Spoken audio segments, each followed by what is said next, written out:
All right. Mike, do you remember what episode it is? I think it's... Damn it. I didn't think you were going to ask me. I was hoping you'd remember. This Mike, is episode... trick question. It's like 26 or 27 here. I think it's 27. I think... I'm going to put my thing on 27. I'm pretty sure. Okay. Okay, I feel confident in 27 as well. Oh, you didn't look, did you? It is... No, I just did look. It is 27. Okay, so this is episode 27. Okay, sweet. All right, we're just going to keep rolling. Hey, welcome to episode 27 of We Can't Whoop, Code, whoop. So We Criticize. This is your weekly video game podcast with two friends. We share relatively biased opinions on our favorite games, but find someone who doesn't, because it's impossible. My name is Ben. Michael. Yep. Yes, it is. Yes, your name is. And, yeah. So, what? Dude, it's a best intro, man. Like, it is, we took that year and a half break, and I remember I was looking through the script and I was like, what can I change? And I was like, this is it. You know, it did surprise me when they wanted us to nominate us as the best podcast of the year. You know, I'm just sorry that we had to decline it. No, you know, we couldn't just take it. It just felt too wrong to take that. Yeah, honor. I mean, honestly, in comparison to everyone else, we like did a pity thing. We gave it away. This imaginary best podcast award that Mike is talking about. Yeah, we didn't want to pat ourselves on the back too hard here. They don't know that.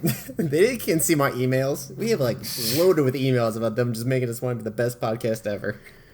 Oh man. Good times.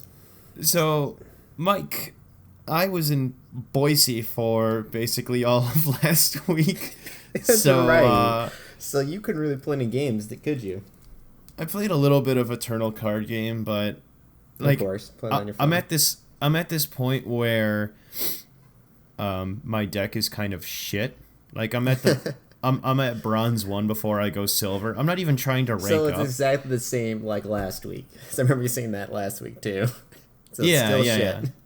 Well, no, it's not. It's not that it's shit. It's just like I'm basically getting around to like placement matches. Everyone I've versed lately is just like you can tell right off the bat when they have like these really fancy logos and insignias and like their name is, you know, glittery and shiny. Like you can tell they paid for that shit. You're gonna get fucked so bad. Like their cards have a really cool backing. Like every card that they throw out is like an epic legendary. I'm like I'm throwing out like 1 mana cards over here, and they're like, oh, Blue Eyes Red Claws Dragon, and I'm like, that's not even a real card. It is in Yu-Gi-Oh. Yeah. Well. Anyway, it's the only card I know, by the way, in Yu-Gi-Oh! Is that one card. It's a fun game, but I couldn't... You can modify your deck mobile or on Steam, however you're playing it, but it's a real pain in the ass to like do that kind of configuration mobily, because it's a smaller screen, obviously. Right. So I was trying to like make a new deck, and I spent like 30 minutes on it. I was like, okay, fuck this.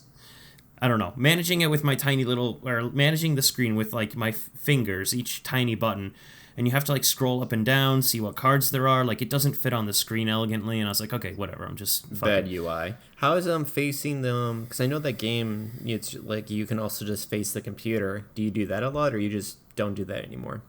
Yeah, I mainly stick with that. Like I'm not that big of a PvP kind of guy. I don't really like playing against people. I kind of like my gaming to be casual. Well. Same. Yeah. So are you trying to... So are these cards when you play other players, or is it just when you face computer, it's like has these really fancy cards too as well? No, it's only when you play other players. But if you get your shit pushed in. Gotcha. Yeah, but like sometimes if I'm looking for a challenge or I'm feeling like something different, I play against other players. But then the other thing too is you have to do a daily... If you can get a free card pack every single day by just beating one person. It's actually a pretty good deal. But like lately it's been taking me like 5 or 6 tries to like beat one person.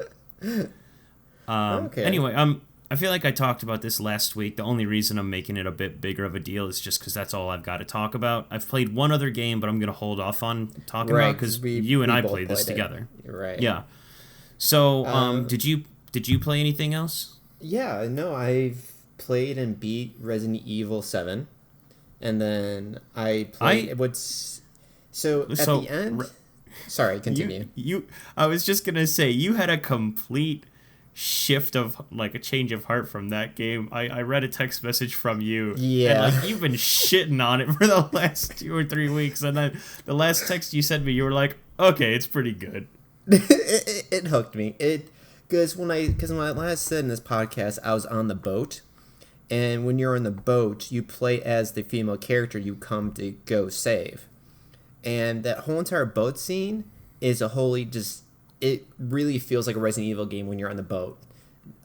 There's the puzzles make more sense. The level design is really well made, even though it's all just corridors and you're just on this one boat. It's a fucking giant boat though. It's like an oil tanker, but it really got me into the Resident Evil style again, which was interesting, and I finally beat it, and which was awesome because then it actually unlocked a free DLC, and the DLC basically just takes place right after you beat the game. Like it literally just starts right afterwards, and you play this soldier who's cleaning up the mess, like the aftermath and all that stuff, and that's when like, which I really did appreciate about like what they did, and also kind of thought they had a missed opportunity too then in the original game, because when you play the new character in DLC, you're actually like a soldier. You're like you actually work for the Umbrella Company, and I don't know if you remember like the whole story about Resident Evil, Ben. Do you, with the Umbrella Company?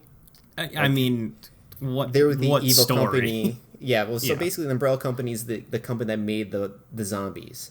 But Yeah. in this, they are actually so in this episode, you find out that Umbrella Company actually fell apart because everyone found out it was them, and then they reformed as an Umbrella Company. But this company is the cleanup crew.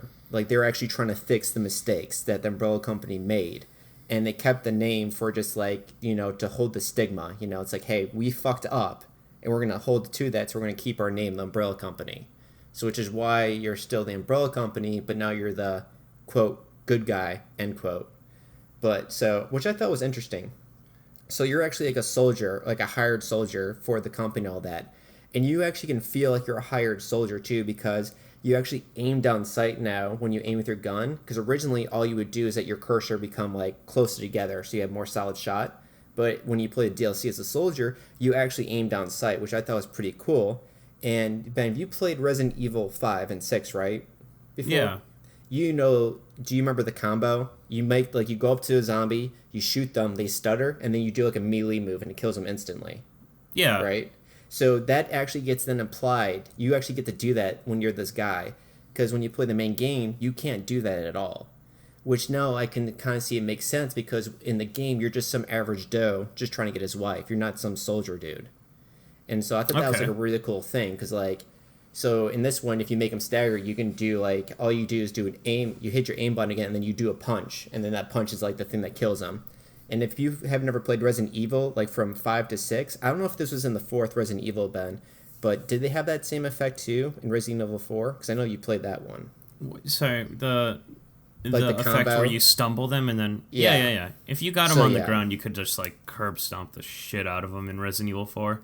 Yeah, so like after like Resident Evil, I think, because I don't think it was in Resident Evil 3, but in Resident Evil 4 and after that, they came up with the combo system Resident Evil where you would actually, if you staggered a zombie and you're right next to him, you can do an instant kill hit on them. Obviously, you run the risk, though, that you have to be right next to him to do it. So it was kind of like, so it made sense. And so that's why I actually really like that feature. So it was really cool to have that feature back. And I thought, like, oh, this is like fucking cool. And now like Resident Evil in first person, because I have like all these high-tech weapons and stuff. I have like a shotgun, a machine gun, and a powerful pistol. I'm like, yeah, this is fucking awesome. And which that was always a really cool or like a strategy with that game, is because it kind of makes up for the game being hard as nails. Is like in the first couple games, 1, 2, and 3, you just have to load like full clips into zombies to kill them. And then like there was that whole risk versus reward thing that came out with the combo system where it's if you take your time, line up a headshot and get it, then you have the opportunity to save like 6 fucking bullets, and all you have to do is just then risk running up to them and being surrounded by zombies. But it totally made the game a lot more playable. What would you call it? Or yeah, like variable. It put a lot more variables in the game with like how different it really you could gave play. its own unique style instead of just like unloading into a sponge. It just felt nice. And, it's like, okay, I have more control now instead of just like, oh, make this health bar go to 0. It felt so Yeah, nice. sure, I can get that. And and I beat that DLC in an hour. It's like a really short DLC, but I had a lot of fun. There were some quick little puzzles in it, and the story was cool. You just like hunt down the last guy that gets away, and then but it made me realize that I was like, because you find out in the main story in Resident Evil 7 is that your girlfriend is actually working for Umbrella Company, and she's just like a hired guard to protect the like I the should mention, I plan on playing this game. Like, just you gotta like give me some. I didn't know you were gonna play this at all. I didn't know you were gonna play it ever. I'd like to play it eventually. I mean, like, you gotta give me a heads up before you. The game's been out forever, but all right, it's not. Turns out Albert Wesker was really not dead the whole time. I'm sure they're gonna find a way to bring him back. But either way, though, like all I say is that she's actually kind of like an agent, but she still has the same fighting style as the original character. And so I was like, why didn't they give her like the ability like you do when you play as a soldier in the DLC? Because it would make sense, because she's like a fucking agent. She can kick ass and stuff. But you're kind of like weak and feeble. I'm like, that doesn't make much sense. So I really thought that was a missed opportunity to show like a way to reveal more of a character to you through play instead of like storyline. But once again, it just comes at the end out of nowhere anyways, though, so it doesn't ruin the overall story. But Mike ruins the overall story. Yeah, that's what I do. Well, I just blatantly say it and then make it have like no climax in my voice when I tell like the biggest point in the game. Bruce Willis was dead the entire time. Darth Vader's Luke Skywalker's father. Just happens. In Unbreakable, he's always was a superhero. Just didn't ever know it. Fuck you! God damn it, Mike! I want to see those movies. I have it set up on. Fuck off, dude! Like, that's a series I want to get around to. Okay. Oh, that's great. But so no more. I'm replaying replaying the main game on the hardest difficulty I unlocked, and it's nice because it gave me a stronger pistol, but they did balance the pistol because it's a slower rate though, and a much smaller clip than the main pistol you get. And this is interesting that even though you had such a terrible review about the game initially, it turned around that you liked it so much that now you're even replaying it a second time. That must have been a pretty great, impression like that it made on you. Yeah, well, the last part of the game felt like Resident Evil, and it was well done. And then the DLC felt exactly like a Resident Evil game, but in first person. So I'm like, all right, I'm in the mood. I know the story. I know like what to do. And so I'm playing. It's called the Madhouse difficulty. And it's kind of interesting because they flip everything kind of upside down. They move stuff to different locations. They blatantly give you a key that you need to get to a certain thing. Like if you want like a certain weapon, instead of you just being able to get it, you have to use like these antique coins. So in the game, Ben, there's like these things called like, they're just like these, they just call them like antique coins. Like they're fancy little coins you find. And what they're used for is that you put them in these lock boxes, and then you just put a certain amount in, and you open up the lock box, and you do it for either getting more health, you can get like faster reload, a powerful pistol, and then in the later version, when you beat the game, there's like other stuff that you can unlock to help your character. And what's interesting too is that they give you this pamphlet, and this pamphlet is like a kung fu guide of defense, which makes you take less damage when you block.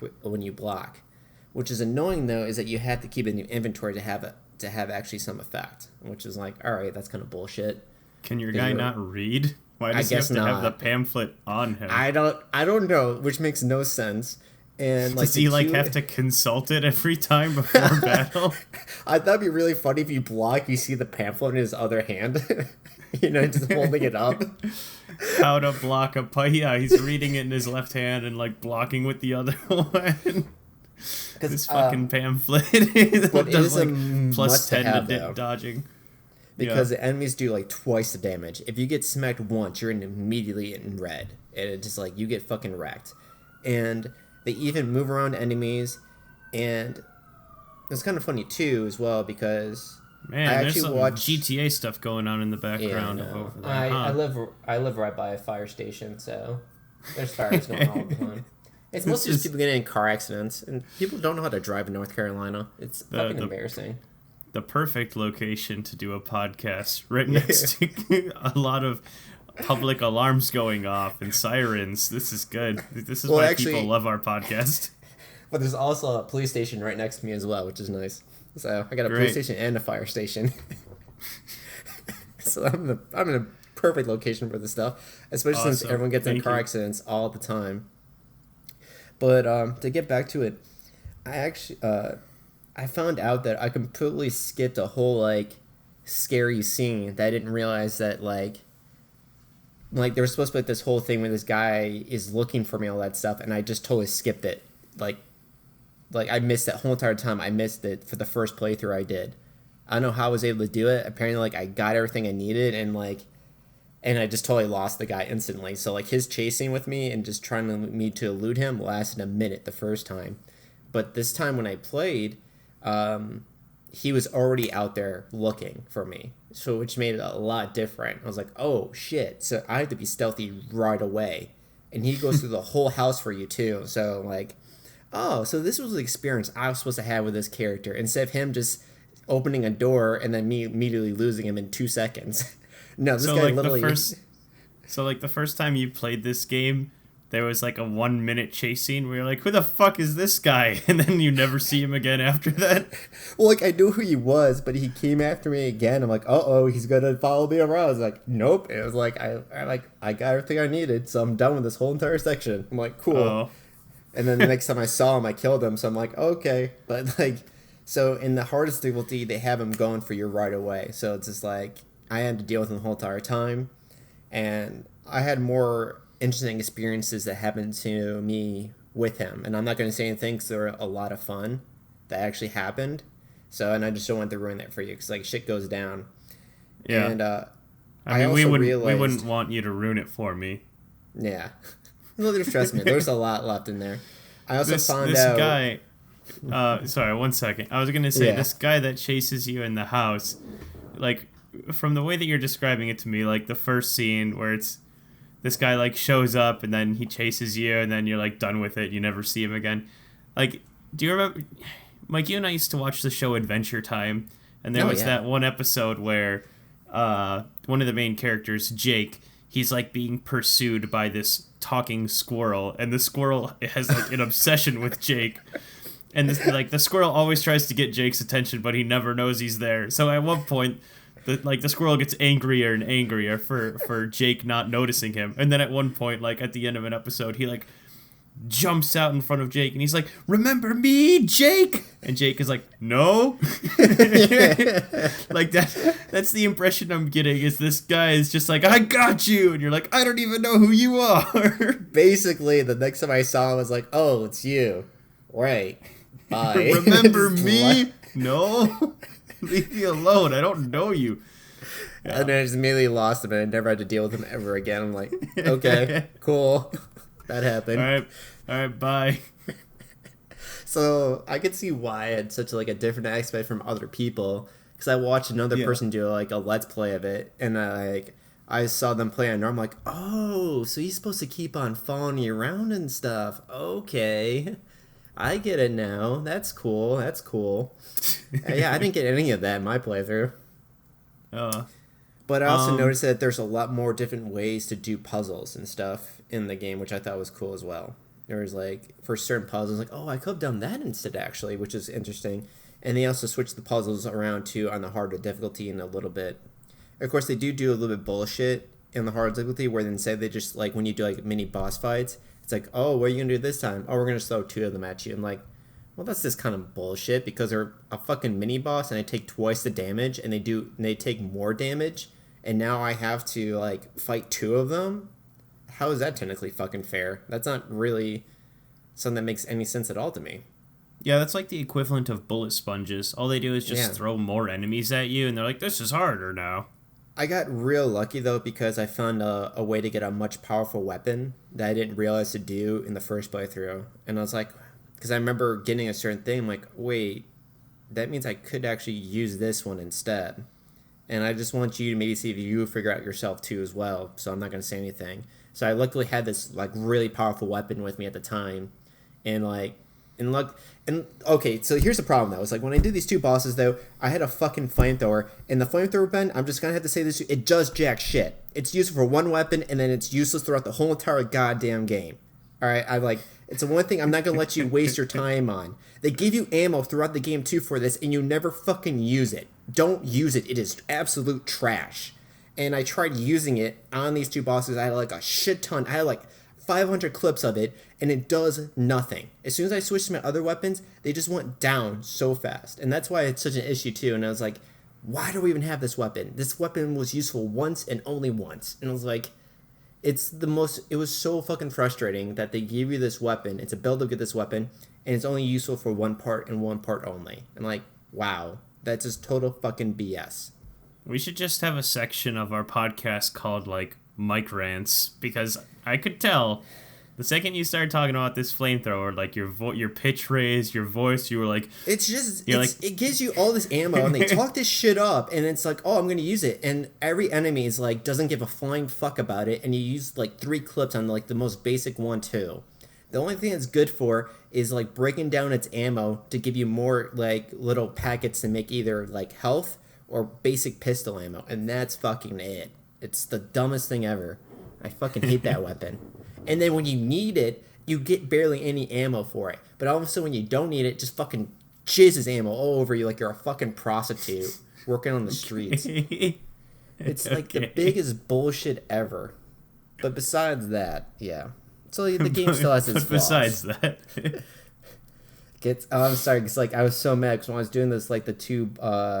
when I was dealing with 2 mini bosses at the same time, I was like, oh, I got all this flamethrower ammo. I can hit them at the same time.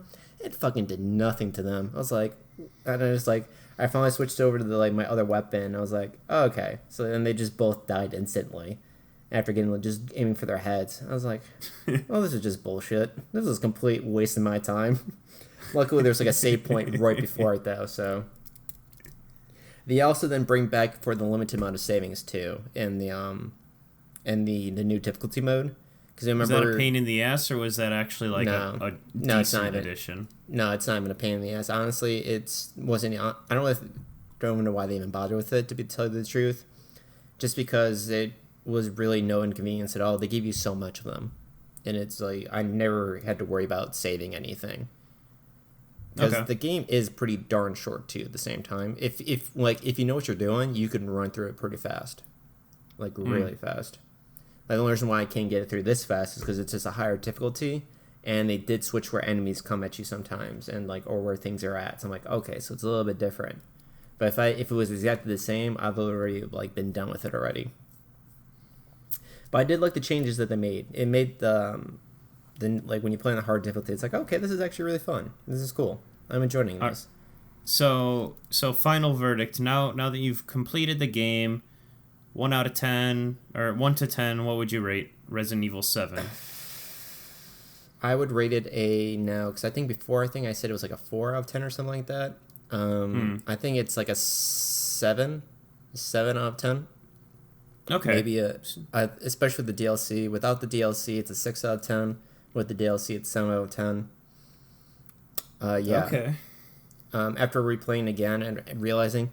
through the first playthrough, yeah, it was if they didn't really save themselves, it would be definitely, if they didn't change things up at the boat part, it would have been definitely a 4 out of 10. But the boat part saved it, got up to, I would say, a 5.5, and then realizing that my playthrough was specifically unique, it raised it up to a 6.5. You're getting very specific. I like this. And then the DLC, it was short, an hour, but it was a solid DLC, and it was Resident Evil, so it gets it up to a 7.5. So yeah, I'll give it a 7.5 then. Is the DLC always free, or did you just happen to have it? The DLC is always free. You get it free when you beat the game. There's 2 other DLCs that you have to pay for, which is interesting.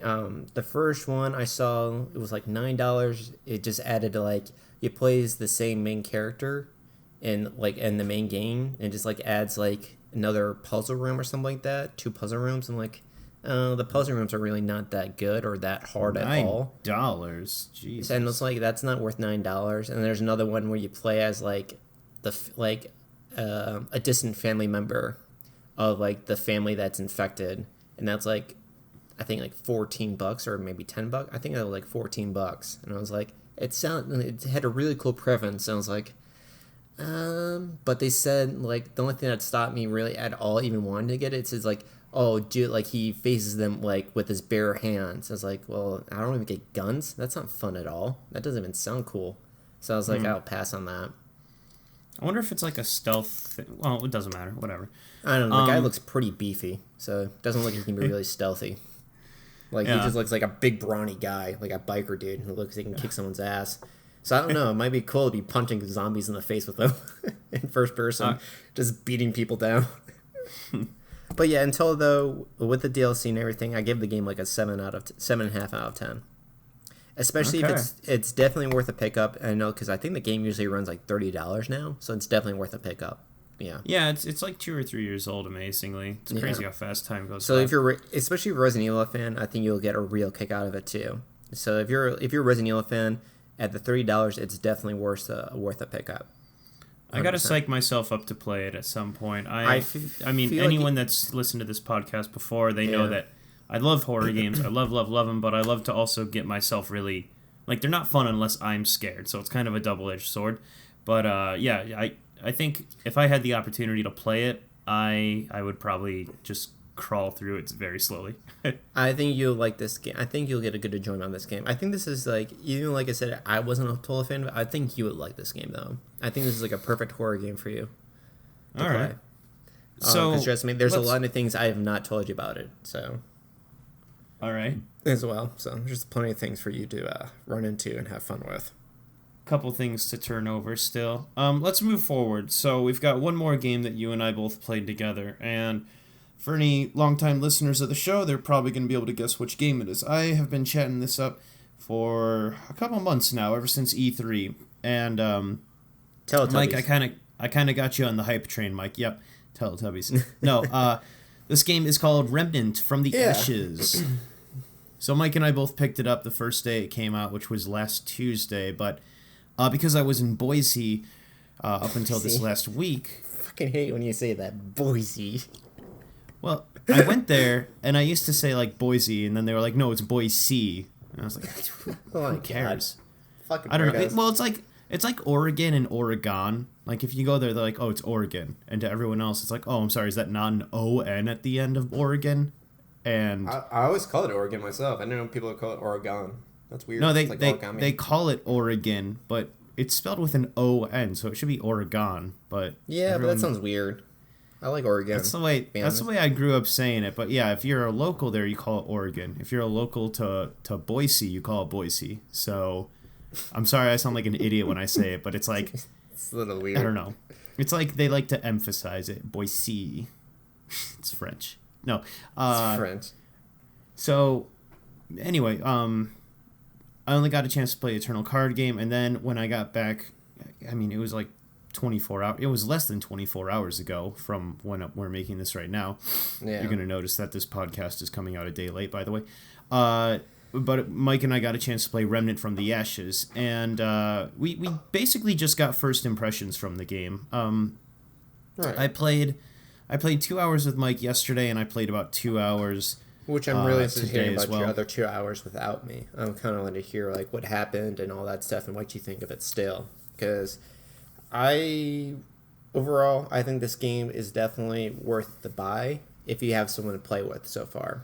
It's super fun, and I've already experienced it playing it once without you because I played a little bit. It's really hard, but then when I played with you, I then realized about the level is actually different when you go back again with someone else, or like the level isn't the same, and man, that level is definitely not the same, which was really cool.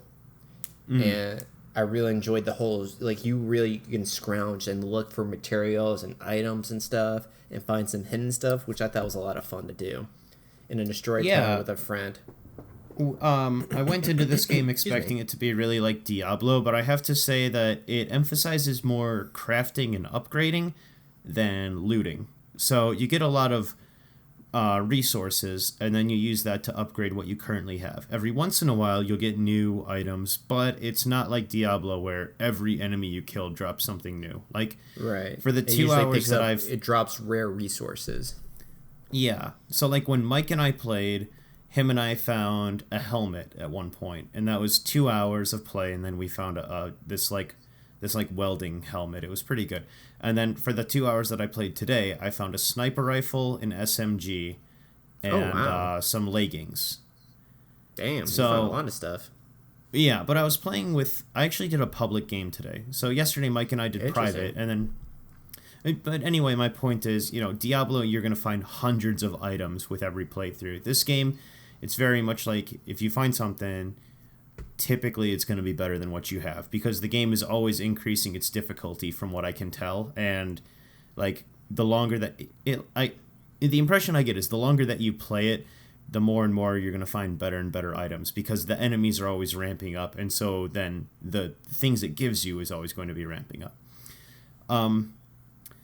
But I mean, Mike, we can dive a bit more into details in a moment. But if I was going to ask you, so it doesn't have to be a final score, but your first impressions.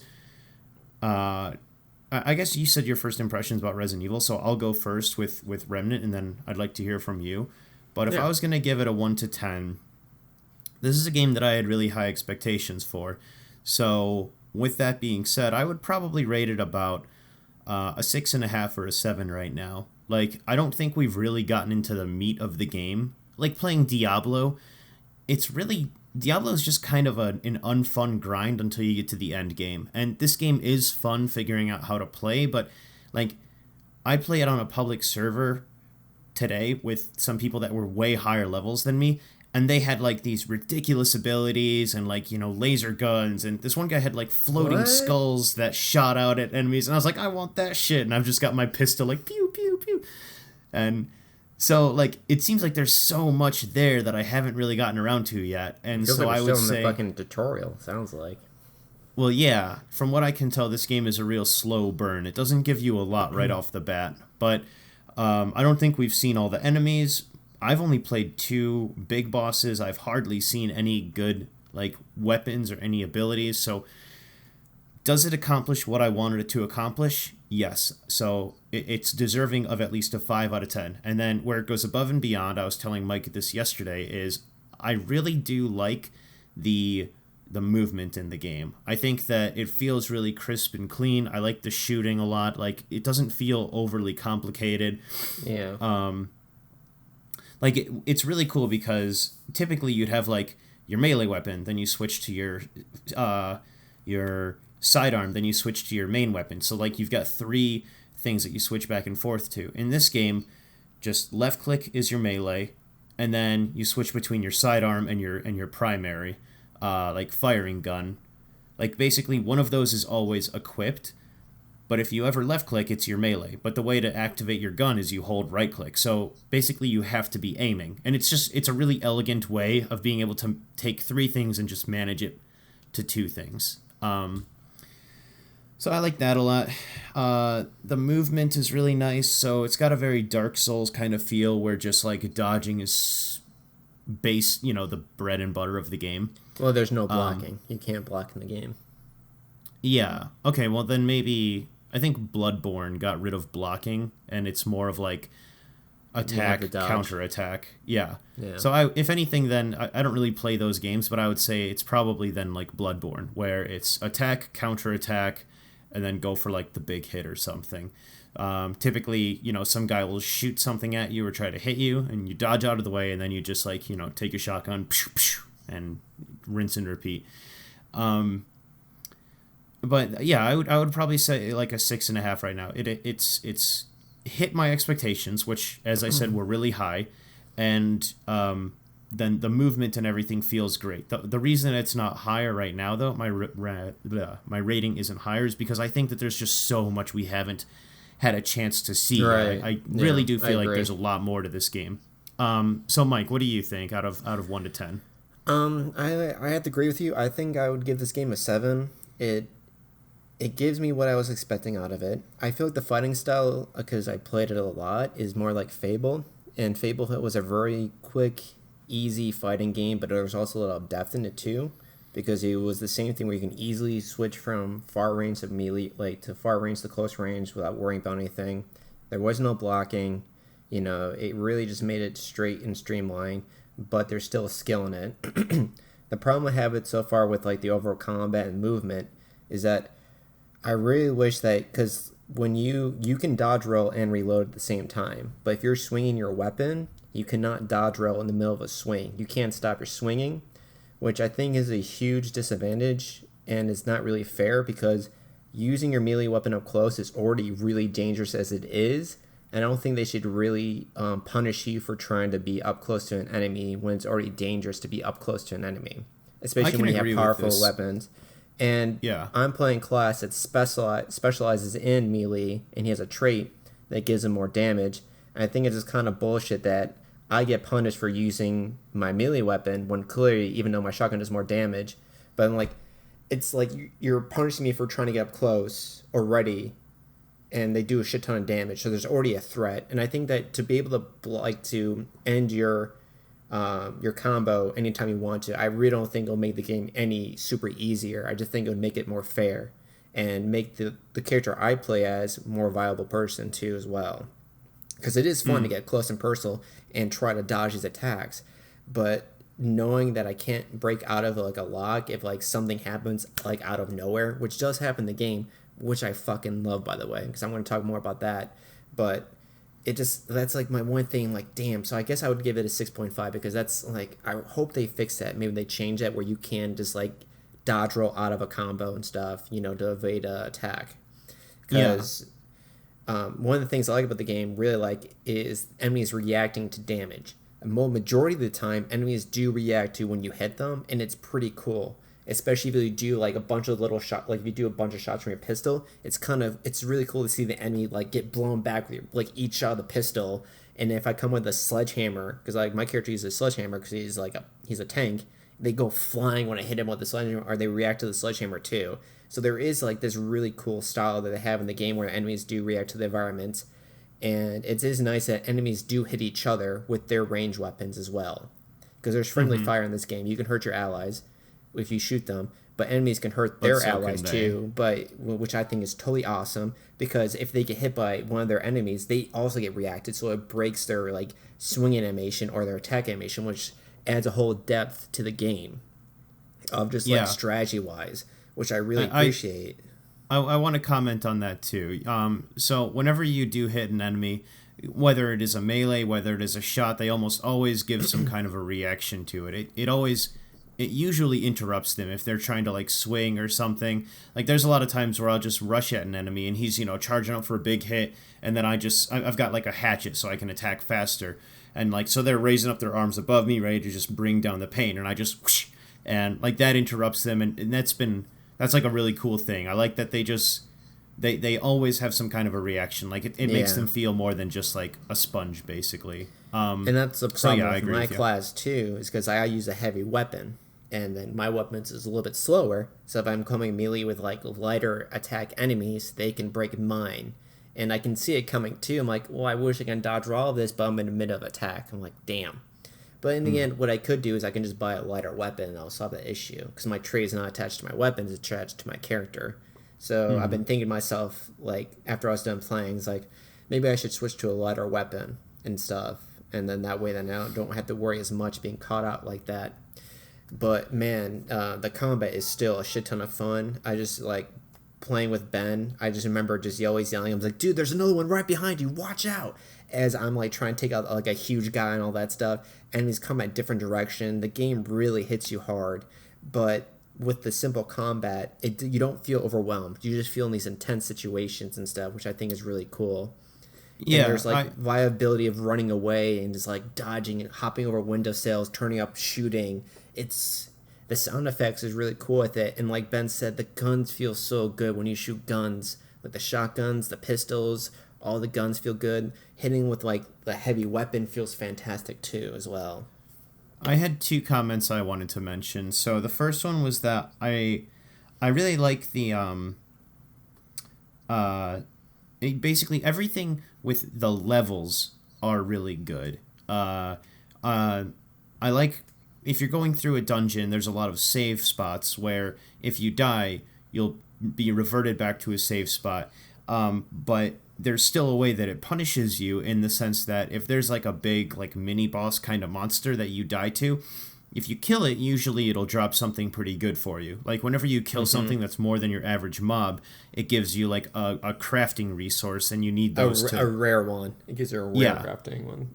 Yeah, so like whenever you kill any kind of a boss or any like a unique enemy, it always drops something that you typically use for crafting, and you it's really good to collect those. So let's say that there's like, a mini boss that you die to. For the most part, you're only, 1 or 2 minutes of a walk away from like from a Checkpoint. respawn area, a checkpoint. But what they do to punish you is you don't lose anything. It's nothing stupid like that, but it re-rolls all the enemies into the map. So if you were trying to get that resource, now that guy is gone. And I thought that was a really clever way of just like you missed your opportunity, and then like all the enemies. You also lose your items you used before you died. So because you also get items to use, like there's buff items you can apply to yourself that last a limited amount of time.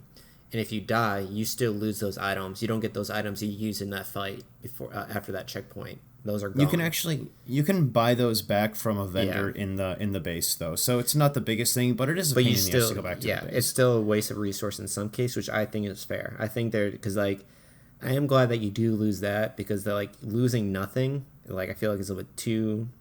Even though the game is fucking hard. Like, once again, I have no issue with you not losing anything, but I do appreciate that you lose the items you used in the fight beforehand. I'm like, oh, that's fair. I totally agree with that. I shouldn't be able to keep this. Like, I fucked up, or my group fucked up, so we should be punished in some way for at least not doing it correctly. Yeah, I like that you lose the opportunity to get something good. I like that a lot. The other thing I was going to say, though, is one thing that is probably my biggest pet peeve about the game is the town, or like the place that you always go back to. So a couple things about it. One, there's a story that to me just feels kind of pointless, and people talk and talk and talk, and for an online game it just feels out of place. And like if you're with a group, you kind of get stuck in other people's dialogues, and I don't know if you're playing with someone who already went through it and they've got to watch you or something, but it is annoying to like have to sit there. There was a part where someone was interacting with... Who's ever in charge, like who's the host of the server, has control of the story of like what to say and all that stuff, and if to skip the dialogue too. Because when we faced that tree part, you and me, when we had the defend that tree lady, you had full control of the conversation. I could see the things you can pick. I couldn't see what you picked though, which I thought was funny. It's like, why are you giving me why are you showing me what he can pick if I can't pick anything or see what he picked? Yeah, and that happened to me. I thought that was really dumb too. There was a guy who was just like taking forever to listen to everything this guy was saying, and I was like, oh my god, I'm not someone who's gonna play this game the same way that people try to find like the small little snippets of story in Dark Souls. We're playing like Diablo 3 adventure mode. We don't care about the story, we care about the loot, we care about the gameplay. And then this gameplay is fun, by the way. I absolutely love this gameplay. I love looting. Oh, and the ability that you share loot. It is so nice that you share loot.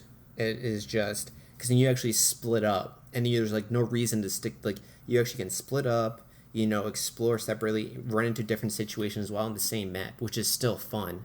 Just to hear each other fighting. When Mike and I found that helmet yesterday, he picked it up, but me, I was like a couple 100 meters away from him. I still got it in my inventory as well, so it was nice. And then he was way up ahead, and he was like getting fucking like hit by a lot of enemies, and I was like, oh fuck, I better go get there. And then I was like, as I was trying to get to you, I was running through my own enemies trying to get to you. I'm like, fuck.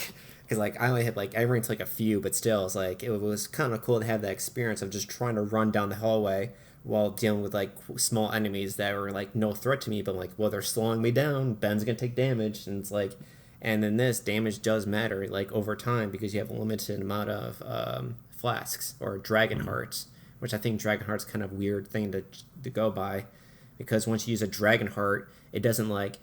I really wish that once you used your dragon heart, in the game that it just didn't explode in your hand. It just went dark and slowly, like it just like shrunk or something. Because then it just makes me think like, so we just have like a shit ton of dragon hearts out of like nowhere, or like what's going on here?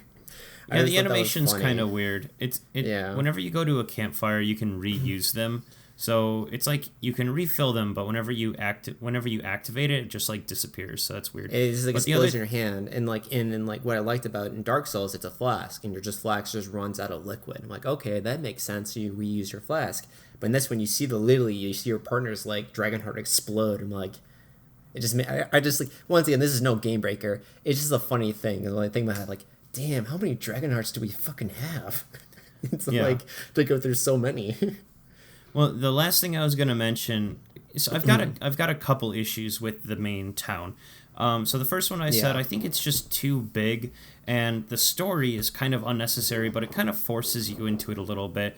It has this really odd thing where it wants everyone to do everything all at the same time, and yet other times it like pushes other people out. So for example, like walking around, doing the story, those things you all do as a group, teleporting and campfires, like unless everyone is sitting at a campfire, nobody heals, nobody regenerates ammo, nothing. Like, you can't just do that on your own, which is kind of dumb to me. Like, why can't one person sit down at a campfire really quickly? Yeah, I mean, they made it to the campfire. It seems fair that they can sit at it.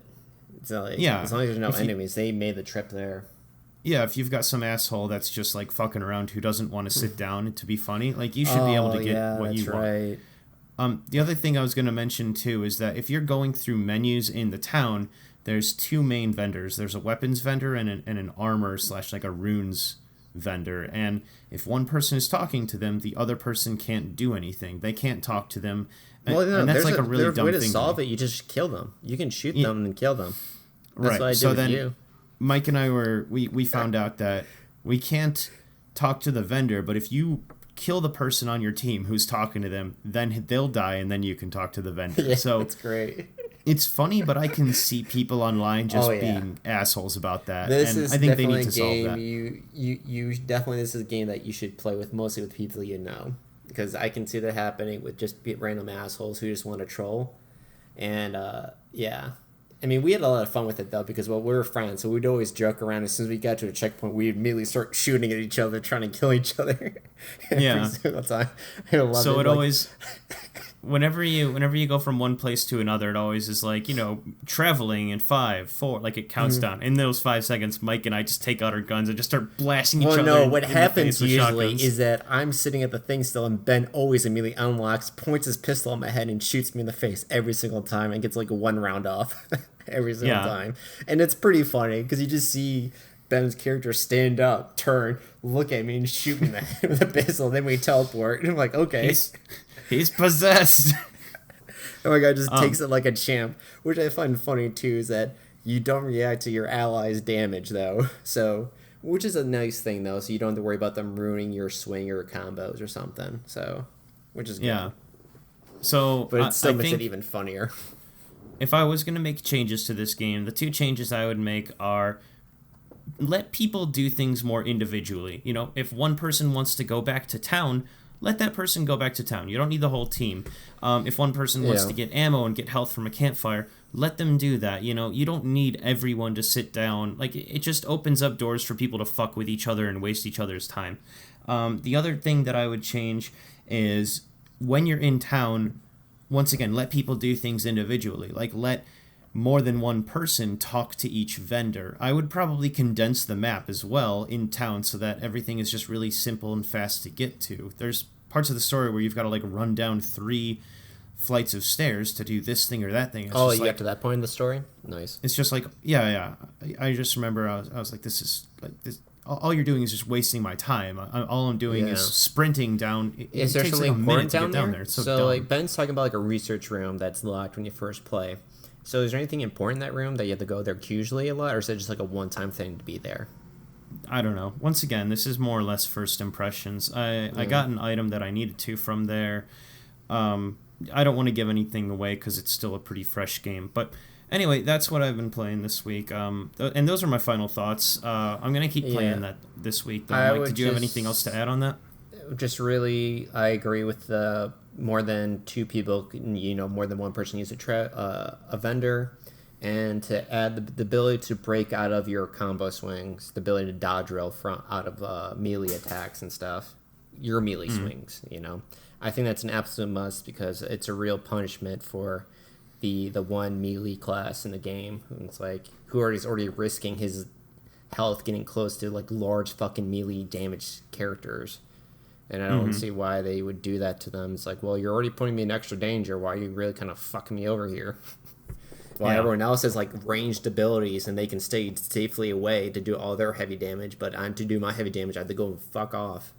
And then it pissed me off though. It's like, oh, I can reload and roll at the same time, but I can't roll out of that. I thought that was total bullshit when I found that the last time when we were finishing playing. And I was like, wait, I can reload and dodge roll at the same time? What the fuck? I thought that was complete bullshit. Like, I can believe I can dodge roll a mid-swing, but you ever tried loading a weapon while rolling? I don't think that's even fucking possible. I like to see someone try unless you're John Wick. Easy, Mike. I'll do it. Give me a loaded shotgun and let me just barrel roll around the floor for a bit. Blow your fucking head off. Yeah, first roll, your finger like lands on the trigger and just rips your head off with the first shell. Easy, Mike. It's like I don't know how to explain that to the cops. That's gonna look bad for me. He tried to barrel roll with. He was trying to prove to me he could barrel roll with a shotgun. Well, joke's on him. I won $20. And I'm going to prison. Yeah. So that's. I mean, unless there was anything else you played this week, we can keep moving on here. No, man, we're already an hour in too. Fuck. Yeah, just about. All right, so Mike and I, if you would like to sponsor We Can't Code, you're more than welcome to. But up until that point, we're just gonna start making up our own sponsors. So, Mike, I'm just gonna look around the room. Today, I'd like to sponsor Lint Rollers. Lint Rollers. Lint Rollers. Before Lint Rollers. Water's free, motherfucker. They don't gonna pay us shit. They're not gonna pay us nothing. I'm just saying. All right, here I'll change it. I'll do M&M's minis. They're good. Like normally M&M's kind of suck because the ratio of like candied shell and chocolate is way off. You don't want the diabetes, so you really want them smaller because then you get less diabetes from eating M&M's. So that's what's great about these tiny M&M's. You know that you're not like going to get diabetes from them. But if you got the big size ones, you know you're going to get diabetes from that stuff. So be healthy. Man. Think of your weight. You actually will, I can guarantee you lose weight if you eat mini M&M's every day. It'll give you that. The M&M company, they're like, oh man, we can't say that they don't cause diabetes, but these assholes can. They're not liable for us. Yeah, so come on, M&M. This is called being sponsored. All right, they're paying. So, we can lie. Hell. We can lie to our viewers. You guys can't lie. We can lie. Red Bull says gives you wings. I think M&M's can say that the small mini M&M's makes you lose weight and doesn't give you diabetes. All right. It gives you a huge dick. Oh yeah, hands down. It looks bigger in comparison. I mean, if you want to make a sex change, save your money, just buy mini M&M's. You'll just get a big dick like that. Mike, what do you got for a sponsor? Oh, Lint Rollers. Lint Rollers. You got a fucking annoying pet? You tired of getting shit all over your crap? Lint Roller. That'll last you for about a week. I wish that was their slogan. Dogs. Get shit off your crap. That would be the best slogan. We'll get shit off your crap. Don't It's such a good slogan, Mike. No, see, this is the type of shit you get if you sponsor us, man. This is the stuff you're missing out on. Do you think that slogan is, like, taken yet? I mean, we can probably trademark that or like, copyright it or something. I think we gotta do that. I gotta see, man. Oh, man, that's too good now. Fuck. Not even a specific brand of lint roller, just lint rollers, no. Like, in general. All right, yeah. So if you want to sponsor us. Up until then, I'm probably going to be sponsoring like tissue paper or something next week. I don't know. I'll look around. I'll see what's good. Yeah, don't use your socks. Use your tissue papers. Wink. See, I'm full of these, man. I can keep these going all day. If only. And if you All want us to right. stop, maybe you should get us a sponsor, and then we'll stop doing the stuff.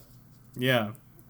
Come on, Squarespace. You basically sponsor everything else. What about us? I know, right? Fuck, they're on everything. They're like Everything's the fuck. Squarespace. Until Squarespace sponsors us, can we just shit on Squarespace? And then they will pay us money to just stop talking shit about We them. all know they're like the slutty girl in high school. The one person everyone's fucks and no one really wants to deal with, but hell, they'll fuck you. Well, GoDaddy.com and WordPress are 100 times better than Squarespace. I think I already solved it, Ben. I said that they were like the dirty slut in high school, so I don't think we need to worry about that. If we just shit on a company enough, maybe they will Pay us to stop. Reach us. Yeah, they'll just. Can you just stop talking about us, please? We'll give you money. So don't even mention that we're sponsoring you. Just stop talking about us. All right, let's move on. All right, we're going on to our top 5. Yes, our top 5 is population management games, which was a really weird thing that we came up with last week. But yeah, basically, that was a weird. Yeah, I just did. Jesus. Yeah. Like, yeah. Basically, we decided population management games means that you are kind of like the. I'm trying to think of a good game versus a bad game. So, like, You're I don't want to say any of the ones on my list. Yeah, well, we'll just continue with our list. Basically, you can't be like a single, like you can't be like a first person or just like controlling one particular person, usually, and all that stuff. There has to be some like kind of a comedy or something, all that stuff. Yeah, you're looking over a commune or a community, and you're like defense building or defense building, all that stuff. There's defensing, building supplies, making sure you have resources for the area. Yeah, if it's combat. Right. If it's like a city building simulator, if it's like a what would you call it? Like a minion control type of See, I don't want to say anything because I don't know what's on your list and stuff, so I'm trying not to say anything now because I don't want to let's just start and then people will understand like where we're coming from. But basically, you're controlling more than a single unit, or you're providing for like a population, a community, or something. like a town, a city, a castle, something. I think you went last time, right? I don't know. I'm just saying I did go last time, so why don't you start? All right. So I'll say my number 5, my number 4, my number 3. We'll switch to Mike, and then I'll say my number 2. Mike say his number 2, and then number 1. My number 5 is an old game. It probably deserves to be higher on this list, but I mean, simple fact is I just haven't played it for like 25 years, and that game is Lemmings. Oh wow! Never played that one, but I remembered it. Yeah, it's fun. Yeah, it's fun. I mean, well, it's tough to. When you're talking about really, really, really old games, it's tough to put them on these lists because if I asked someone, or if someone asked me, like, oh, is Lemmings worth playing in 2019? I'd be like, fuck no. It's like, I don't even think you could get a version that runs on Windows 10 if you even tried. But back in the day, it was pretty good. Basically, if you're unfamiliar with the game Lemmings, I mean, I'm sure that there's a lot of people like Mike who have heard of it but have never actually played it. Yeah. Basically, you start with, Lemmings are basically like these things that all they do is they're like people, and they just walk left, and then if they hit a wall, then they turn around, they walk right. And your goal is to get all of these lemmings from point A to point B without taking any damage. So you kind of have to monitor them and keep them safe. If they fall too far, are you protecting them like from pedophiles or something? Like, what are you protecting them from? Themselves? It's like environmental, like they can fall into like lava or water or something. Oh, they're special. So all they do is walk left and walk right. So sometimes you've got to build bridges. Sometimes it's like a building game to get them from point A to point B. And it was just a really fun game back in the day because it did open up a lot of like fun things you could do. I mean, it's been like, once again, 25 years, so I'm having trouble remembering it. But like, don't worry about it. I got an old one on my list too for my number 5. I had like that kind of situation too, so don't feel bad. Yeah. Well, yeah. So that's if you're unfamiliar with what Lemmings is, just look it up. But yeah, all it is it's just getting these simpleton type of creatures from point A to point I was B like how by we're just just trying like to be building. so nice. Yeah, there's no polite way to put that. But yeah, you have them. Sorry, you put them away from danger, and you're always just kind of managing like their safety. And so I figured that was the type of population management that was a little different than the usual ones that might appear on this list. But regardless, I remember putting hours into that when I was like 6 or 7. I mean, it's a really fucking old game. Number 4 is a bit more of a recent game. It's Prison Architect. And Oh, wow. I have that as my honorable mention. yeah, I liked it a lot. I played it when it was in the beta, and I'm sure it's a lot better now. It is. But it's a lot better. yeah, well, I'm happy to hear that. I remember It was on my number 5, but then I remember that really old game, so then it got knocked down to honorable mentions. Okay, I've got quite a few honorable mentions here, by the way. So we might. I got some too as well. We might talk about this for a while, but so sorry. Prison Architect is really cool because in this game, the what's that phrase? The blank is in the details. I don't know. Like I would say, I'm bringing it's not the. I know It's exactly not what you're saying. Or the devil is in the details. Is that what it is? Yeah. Anyway, in this one, I would say the beauty of the game is in the details, where whenever you click on a prisoner, it gives them a full spreadsheet of like what's their name, like what's their like prison nickname. It says like what they did to get into prison. Yeah, it says how long their term is, and some of the things what are really gang funny. are they in? It's really cool. Yeah, and some of the things are really obvious, like it's like murder or rape, but then some other people are like in prison for like tax evasion or something, and it's really funny. Like the management is like actually managing the prisoners, which I thought was really cool. And like you have to make sure that you don't put that person that was in tax evasion with the guy who murdered someone in the same cell, because something bad's gonna happen in that cell. Right. So your prison blocks. I mean, it's basically like The Sims where you build a house, but your prison blocks are, they're based on like, high risk or low risk. So you always got to keep the population divided, because if you put a low risk with a bunch of high risks, well, then they're just going to kill them, and then like it's going to cause riots and stuff. But the game is really fun because, I mean, just like it's so interesting to see all of the minor details of things, from seeing what people have done in their crimes to then also I like how to divide like certain areas. You kind of do this thing where you make a room, and then you have to assign the room.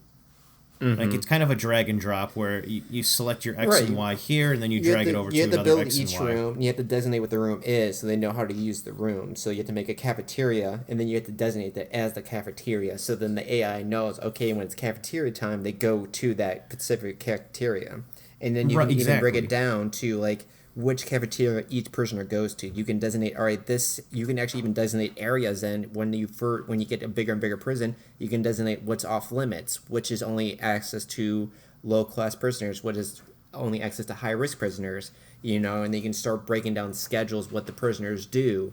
You can then break down what the guards do. You can even further work, like guards have guard patrols. You then have you can do everything. You have to set down then like classrooms. You have to set down therapy sessions. You have to set down shop time. You have to set down outside time. You have to basically do prison and construct their whole entire livelihoods in this prison, which is really cool. Yeah, and I mean, Mike basically hit the nail on the head, but even though it sounds like an extra step in assigning what each room is, it really makes the AI come to life, because they do know you're like, oh, when it hits noon, the prisoners go to the cafeteria. Oh, where's the cafeteria? Oh, it's over here. So like they all like once you designate what everything is, then it acts. Then all the AI of all the prisoners acts very well, and it like all comes together in a very elegant way, and it's just really fun, like seeing everyone kind of shift around, like, oh, this guy's going to do his laundry shift, or he's going to, the rec Yeah, you room can or give prisoners something. jobs and stuff, or you don't give them jobs, and it's like how you want to run a prison is up to you. But obviously, if you run Yeah, a prison badly, you're going to have riots, and it's like, oh shit. right. And the Like prison in breakouts too. So you have to make sure you check their rooms. You have to do shakedowns and stuff, which is sure, really cool. but like in comparison to like let's say The Sims, like without having designated rooms for like which is which. Like I remember playing The Sims 2 where someone will just hang out in the bathroom for like a Yeah, for day no and it's like reason. why are you doing that? And it like it doesn't feel Or realistic. they It sleep really in the wrong breaks. bedroom. It's like that's not your bedroom. What are you doing? But in Yeah, this unless one, you you're literally designate their prison room. You literally say this is your prison cell. And when it's bathroom time, like shower time, they get in the shower, and then when shower time's done, or they're done with their shower, they leave. So the AI is much better than The Sims. It's a much more upgraded AI system, right. which I It's appreciate very it. much more independent. Once you designate everything, then they can act a lot more realistic. So that's why I Yeah. like Prison Architect. Is And then there is the a AI cool is just feature really though. smart. By the way, Ben, I don't know if you knew this, but they added an update a long time ago. But once you build your prison, you're done with it. You can then play as a prisoner and try to escape from your prison. That's awesome. Yeah, so you can play as your prisoner, and so you then the AI controls the security guards, and then you play as the prisoner, and then you can actually like make a gang, and you can like sneak supplies and stuff and all that stuff. It's really interesting. And you can plan your own prison breaks by digging, by just doing a shootout, causing riots. Yeah, so which was really cool about it. I never got that far to experience that, but yeah, that game really fucking expanded. It's one of the few early access, like one of the only few early accesses I bought, and man, that game came through completely. I was It very was happy with that. the early access was. I mean, I'm not A gonna. great deal. I'm not gonna. I'm not gonna refrain by saying this at all, but the early access sucked in terms of how many bugs there were, but it just didn't matter because the game Yeah, was still it was still like the full package of like these like once we get the bugs worked, it had all the features laid in, it was just buggy. And so yeah, now that the game is out and they fixed the bugs, it's like awesome. yeah. It's So cool. so that's my number 4. My number 3 is Pikmin. um I Nice. I've never played the third Pikmin, so I would probably say if I had to pick one game, I would say Pikmin 2 because of the multiplayer.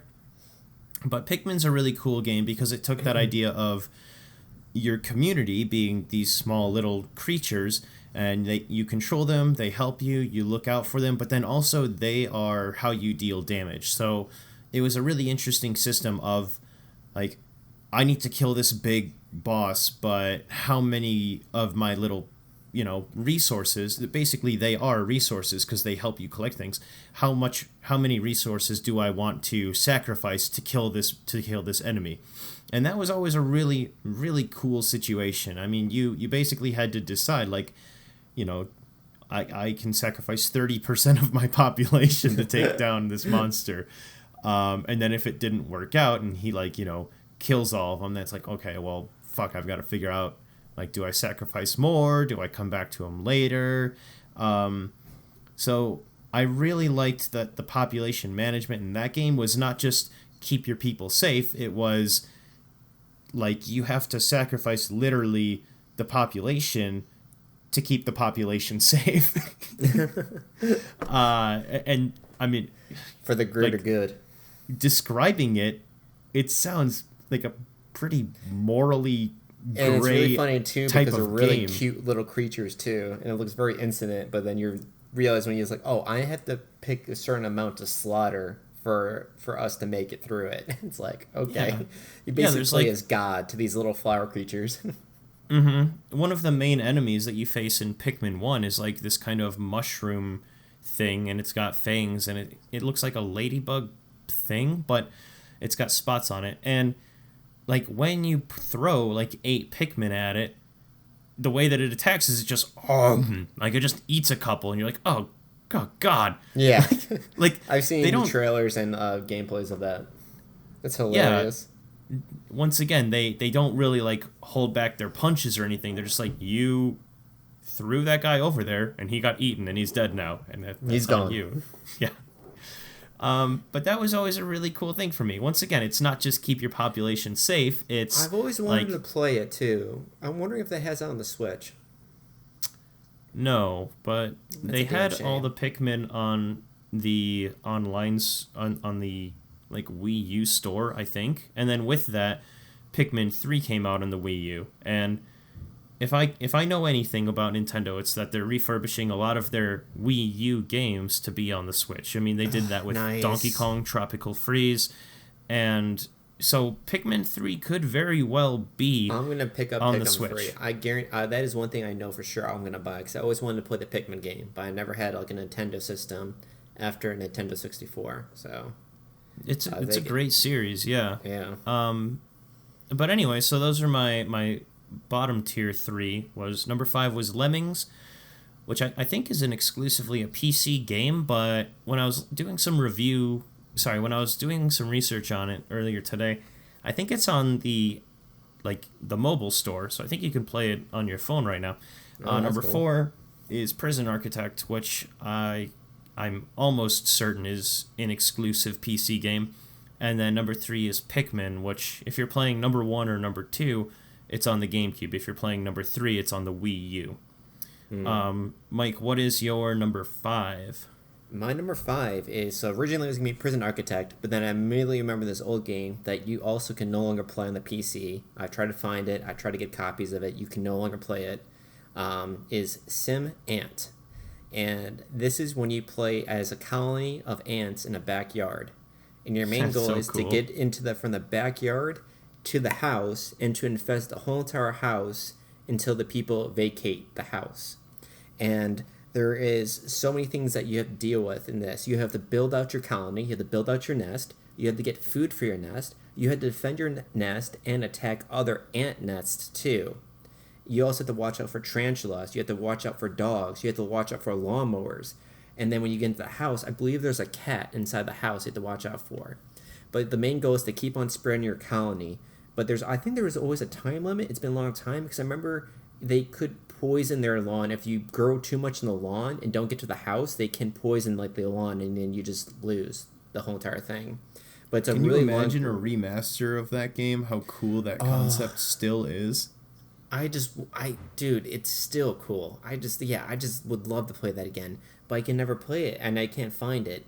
And it just it's on my bottom just because it's been so long, but it was so cool because you can be a worker ant or you can quickly switch over to a warrior ant and then bring a bunch of ants with you to take a tarantula that's blocking your path to the next section of because you go from square section to square section and stuff, and then with each square section you don't know what's going to be in it. So has anyone ever made a game that, like StarCraft, like Sim Ant, where you select units and you send them off somewhere? Has anyone ever made a game like that, but 3 dimensions? Because how cool would it be for Sim Ant to come out and you get a full 3D model of the house and you can send ants up to the countertop in the kitchen. You can send cool. ants under the table. It's always 2D. It's either you look down and it's flat when you're above ground, or it goes to a side view when you go underground. And so it's never a full, and that'd be really cool to have that. I think a 3D would be awesome. It shows... Man, a remake of Sim Ant, that would be fucking awesome. That sounds cool. I've never played it, but I remember what it looks like. Yeah, it was a very small niche game, and I just played the hell of it. And I remember I played it so much until my PC could no longer play it. I just remember the PC we don't know what this is. These things don't make sense. Now. Oh, okay. I was I'm what? And that was the first time I fully experienced a game that you could not play on the PC anymore because it was too old. I was blown away. Yeah, they didn't patch up for the new operating system or whatever. Yeah, I was and I was so confused. I'm why is this? This is bullshit. And then and they never did. They never fixed the patch. And I was and it just fell into obscurity afterwards. And I was damn. But it was cool because you could just I don't think you can gather up ants and stuff, and just it was cool because you get into fights with other ants and stuff. And then take over their colonies and steal their eggs and kill their queen and stuff. It was because you had to go and kill the queen. Yeah, I mean for an old game, man, this game was old as fuck. Sounds like it has a ton of features with it. Right, it did, and it was so cool. But But yep, that was my number 5 though. Because sadly, I don't really much anything else. But I mean, that was all that was to the game too. For how much it had in it, it was also a very simple game too as well. But man, Yeah, the it was graphics, if you good. look at it, it's just like, I mean, yeah, the, Gods. the game desperately needs a remaster because Yeah. with like full modern day controls and graphics and with, I mean, it sounds like the AI was pretty smart back then, but can you imagine like if the people, I mean, with modern technology, you could say like, oh, there's motion security cameras in their backyard and like infrared where they can tell like, oh, your colonies are growing, and like, there's a lot of things that they could do that could make, Yeah. the humans' defenses a lot more interesting rather than like Well, just a what's what I like lawnmower or about it, I something. just remember that you had to not grow your colony too big in the yard because then they'll get like a pesticide person to kill all of you. So you had to grow, but also be careful not to be too big. It was also cool when you got run over by a lawnmower because immediately then when you ant got ran over by a lawnmower, you immediately hedged to a new egg and stuff. It's like, okay, I'm a new ant.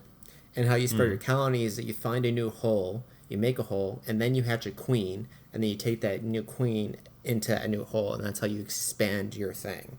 It was very interesting. Okay. But yeah, man, What's that's my number what's five. Number four though Yeah, sorry. What's your number is 4? it is, I don't know if I'm pronouncing this right. It's Anno 1602 AD. I don't know if you ever played any of the Anno games before, but this is the only I've one heard of I it, ever but played. I've never played it. So it starts off as like, it's basically a colony game. You start off and like you can play with multiple other AIs or other AIs. You can play with other players too, but this is way back then, so I always played by myself against computer. And then you always pick a specific land that you wanted to first colonize, and you immediately just start on that land. And what you do is you just colonize it, and you just build your resources, you build your village, you make the roads, you make fire departments. You have to like, really, the game was heavily on trading ports.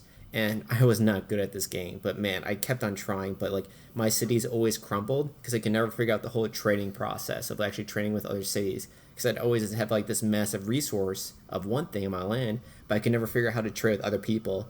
But I always had just so much fun because like every time you got like a new thing, like if you dug a new mine or you started a new crop, it would give you these cool little cutscenes, and it was like, yeah, I'm improving my village and stuff. There was even like sometimes though you can have like Native Americans, or I guess they wouldn't be Native Americans, but these natives that you have to deal with. You can either trade with them or just, do the American style and just obliterate them. So you had like a Just the sirens in the background. yeah, yeah. The sirens had a little touch to it. It's like, yeah, there's gonna be some deaths. And so you Just also hear have in to the watch out background, though. like, "You'll never take me alive." And then you have Mike's to like, like, "Oh man, I'm gonna be on the news." oh shit. But then you can either like, you also watch out now to piss off the natives too, because they can just attack you randomly. And so it's like, it was a really cool balance with that.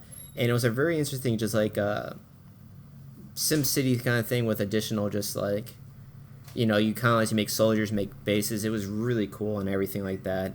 And I found it in Good Old Games, you can actually buy the 1602 version. So I'm actually thinking about, after looking up and finding it's there, I'm actually thinking about picking it up and giving it another go and seeing if I can actually get really far in this game now, since, I'm a bit more smarter and older, so I can actually understand the rules of the game more. But I always had, especially like with the seafaring combat. The seafaring combat was fun too back then when I was playing it. But yeah, that's my number 4. And my number 3 is, this is probably going to be higher on your list, but I have other ones that beat it, is Roller Coaster Tycoon. I think everyone knows what Roller Coaster Tycoon is. And that's something where you can Maybe. build... I mean, that game came out in like '98, so I'm sure there's plenty of people these days that. I mean, it's 20 years old. But man, it was fun. All you do is build your theme park. And when you build your theme park, you pick how much you charge for admissions, you pick how much you charge for food, how much you charge for a ride. You can make it free for rides, and you can charge high prices for food, low prices for food.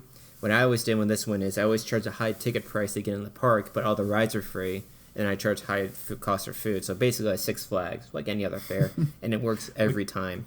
The And best you can thing put like... is to charge like $15 to go to the bathroom because Oh yeah, they like, have what are to you pay gonna for do? it. Say no? It was great. And then you can like also like in the first version you can easily drown people by just picking them up and dropping in waters. And you can buy mascots too, and you can do the same thing to your mascots as well, which I thought was funny. And you can like, you have to like, get groundskeepers to clean up all the puke if your rides are too tense and everyone's throwing up pizza on the floor. You have to make sure you get trash and make sure you have people do the lawn.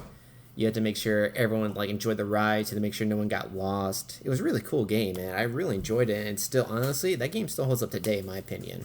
I think even the first one still holds up today because it was really cool just to customize your own roller coasters too. Yeah, I agree. You can even color. You can color all your rides. You can color all the stuff and all that stuff. It's really good customization in it. Yeah, I remember that. Yeah, I thought that was really good. So go through your number 5, number 4, number 3 again. Yeah. My number 5 is SimAnt. My number 4 is Anno 1602 AD. Okay. And then my number 3 is Roller Coasters Tycoon. And I thought it was like, once again, like I just have to say, it was really cool that you can customize all the stuff in the park. You can even like even the rides you couldn't like build like the roller coasters. You can still customize the colors in them too. You can make color like all the restaurants too, which I thought was fucking awesome. Yeah, that was good. All right, my number 2 is, this game has come up on several lists already for me, but Civilization 5. And I don't have to get too into it. We've talked about it enough times, but I think it just like, not surprised at all that's on your list. Surprised it's on your. I thought that'd be your number 1. No. I'm really interested to hear what your number 1 is now. Well, population management games, Civ is very good because you get to grow. There's a lot you can do, but in terms like the only thing that really happens with like, I guess there's no real repercussions for growth in Civ, where the only thing that could happen is like maybe like the happiness will go down and then they'll like get a little angry, but realistically the game is less about population management and more like research and industry and just like growth, I guess. Right. I think that the game is really good, and I do consider it a population management game, but I think in terms of what this list is shooting for, it doesn't exactly fulfill that main criteria I'm looking for. Really? That's the only reason it's number 2, is I think it deserves to be on the list because it fits, but I think there's still one game that fits probably better. Now, which game did I play the most in this list? Oh, well, definitely, easily Civ 5. I've put like 300 hours into it. But it still feels like it's more like strategic with, I mean, the way that I play at least, it's more strategic with like attacking and exploration rather than it is about like. Okay, sorry. Let me put it this way. The game is more external than internal. I'm more worried about other populations and cities than I am about my own. I'm always thinking, gotta worry how about can I take over? Gonna nuke your ass. Yeah, I'm always worried about like, oh, can I appease this city state, or can I attack this country or this other civilization? I'm hardly ever concerned about internal affairs, and I guess that's where it was different to me. Is I was always looking external rather than internal. Does that make sense? Yeah. Yeah, but otherwise it totally fits this criteria. But I just figured like, my number 1 definitely fits that. It's like very clearly a fit of like internal management rather than external management or anything. So once again, I don't want to say too much about it. So Mike, I'm going to send it right back over to you here. What's your number 2? My number. Excuse me. I've been doing a lot of ranting, so my voice is kind of going a little bit. Excuse me. So my number 2 is Heroes of Might and Magic number 3 of the series. And this one has a close heart to me because, man, I destroyed this game nonstop. And if you don't know what the premise of this game is, so it's kind of like Sid Meier's Civilization game, except you actually go inside, because when you click on you have your castles, and then you can have multiple castles, and these castles have like, buildings where you can build units and stuff. And then outside your castle is like a turn-based turning thing where you have a hero he has a bunch of units that you built in your castles, and then you take those units with your hero, and you can have multiple heroes, and then you go into the world where you find more resources. You get like resource buildings that you have to capture yourself, and then you have to watch out because other enemies, like you have other players that have their own castles, and they can take your resource spots, and then they get resources for them to build more stuff in their castles and their other castles. And then usually, though, these castles start as towns, and you build them up to castles. And then when you get into combat, it's a turn-based game where you have like your army, and then each unit has a turn to move. But it's on a hexagon thing. It's kind of hard to explain, but there's factions. So like there is the Inferno team, which is like basically like the castle, like it's like units from hell, where you have like hellhounds, little imps, these like have goat people with whips, and then they have like dragons, and their whole castle and their whole design is like, you know, fire, just like crimson, all that stuff. There's like this elf team where like they're all foresty people. They have like tree folk. They have like what they call ants or something. What they call like in Lord of the Rings? Ents. Or like ants. E-N-T. Yeah. Ents. Yeah. And so they have like archers. They have centaurs. And then there's like the human Christian group where they have like archangels. But I mean that's their best units. And then they have like basic crossbowmen, knights, and then a mage. And then there's the Arabian people, where they literally have like genies and giants, like these massive giants as their people. Okay. And but it's just, man, like I don't know how to describe this game. This game is fucking nuts. Even though it's mostly turn based, you have to make sure you have the correct amount of resources to build up your army and all that stuff, because your main goal is to kill everyone else that's not on your team. And then there's no making teammates when the game starts with your team. You can have like another player as your teammate, but you can't gain another team, and you can't lose your teammate. And so your main goal is always just to kill everyone on the map. But you always have to make sure you have the correct amount of resources and stuff, and you have to make sure that you have the right amount of resources to provide the correct amount of units. You have to make sure your units are in the right positions. You have to make sure that your bases are defended while you're out. You have to make sure you have the correct amount of heroes. Heroes also have abilities and you like hire heroes. It's just like the game is so depth and insane. It's such an old game. And luckily you can still buy it. And I looked at there's been other Heroes of Might and Magic after 3, and I've been looking at reviews, and everyone still says that number 3 is the best apparently, which makes it awesome because that's the one I played as, and it just like it's so good. And it's just so hard to explain it, but it's good. I'm really excited to I'm really excited to play it again, honestly. I've been like planning to give it another go and all that stuff. You also can like customize your maps and all that stuff. You can do random maps where you just randomize it. And there's like a whole campaign if you want to do campaign. But I just really like just doing random. That is a good question. This game was old. Let's see. So like if you don't have to give me a precise answer, but would you say like 10 years, 15 years, 20 years? Maybe 20 years, I think. Oh shit. Maybe 20 years. Sorry. 20 years. Let's see. Okay, so it's 1990. So it's 10 years old. No. Yeah, it's 1990 would be like 29 years old, bud. Oh yeah, 20. Wow, damn. So yeah, so 29 years old. Is that the first one or the third one? No, it's the third one. So wait, 1990. So 1999. So it's 99 games. So it's 10 20. years old. It's 20. Is it 20? Okay, it is 20. Yeah, it is 20 years old. Okay, wow, damn, it's 20 years old. Fuck, it still looks good in my opinion. Yeah, Heroes. It has like a really cool style to it, especially the outside map when you like roam the map, and then like it's one of those styles where each of your heroes has a limited amount of move space before they have to stop moving until it's like your turn again. So after your turn's up, it's another player's turn, and then it's the other point, and then it goes back to you. Then you have your turn to like work on your stuff and all that stuff. And you can set siege on people's bases, and then you can like buy catapults to help you take down their walls. Because like some of your units, but you have some units that can fly, so they can fly over the wall. But majority of your units don't fly, so you have to make sure you take out their walls and stuff. And then their castles can have archers and stuff. It's like it's insane, dude. It's fucking awesome. It's so much fun, and I swear to you, it still holds up today. I think it's a fantastic game, and so yeah, that's my number 2. Yeah, that sounds really cool. What's your number 1? So you mentioned it before, but it is Roller Coaster Tycoon. Oh wow! I'm not surprised. Yeah, it's my top 3 are really fucking close together. Mm-hmm.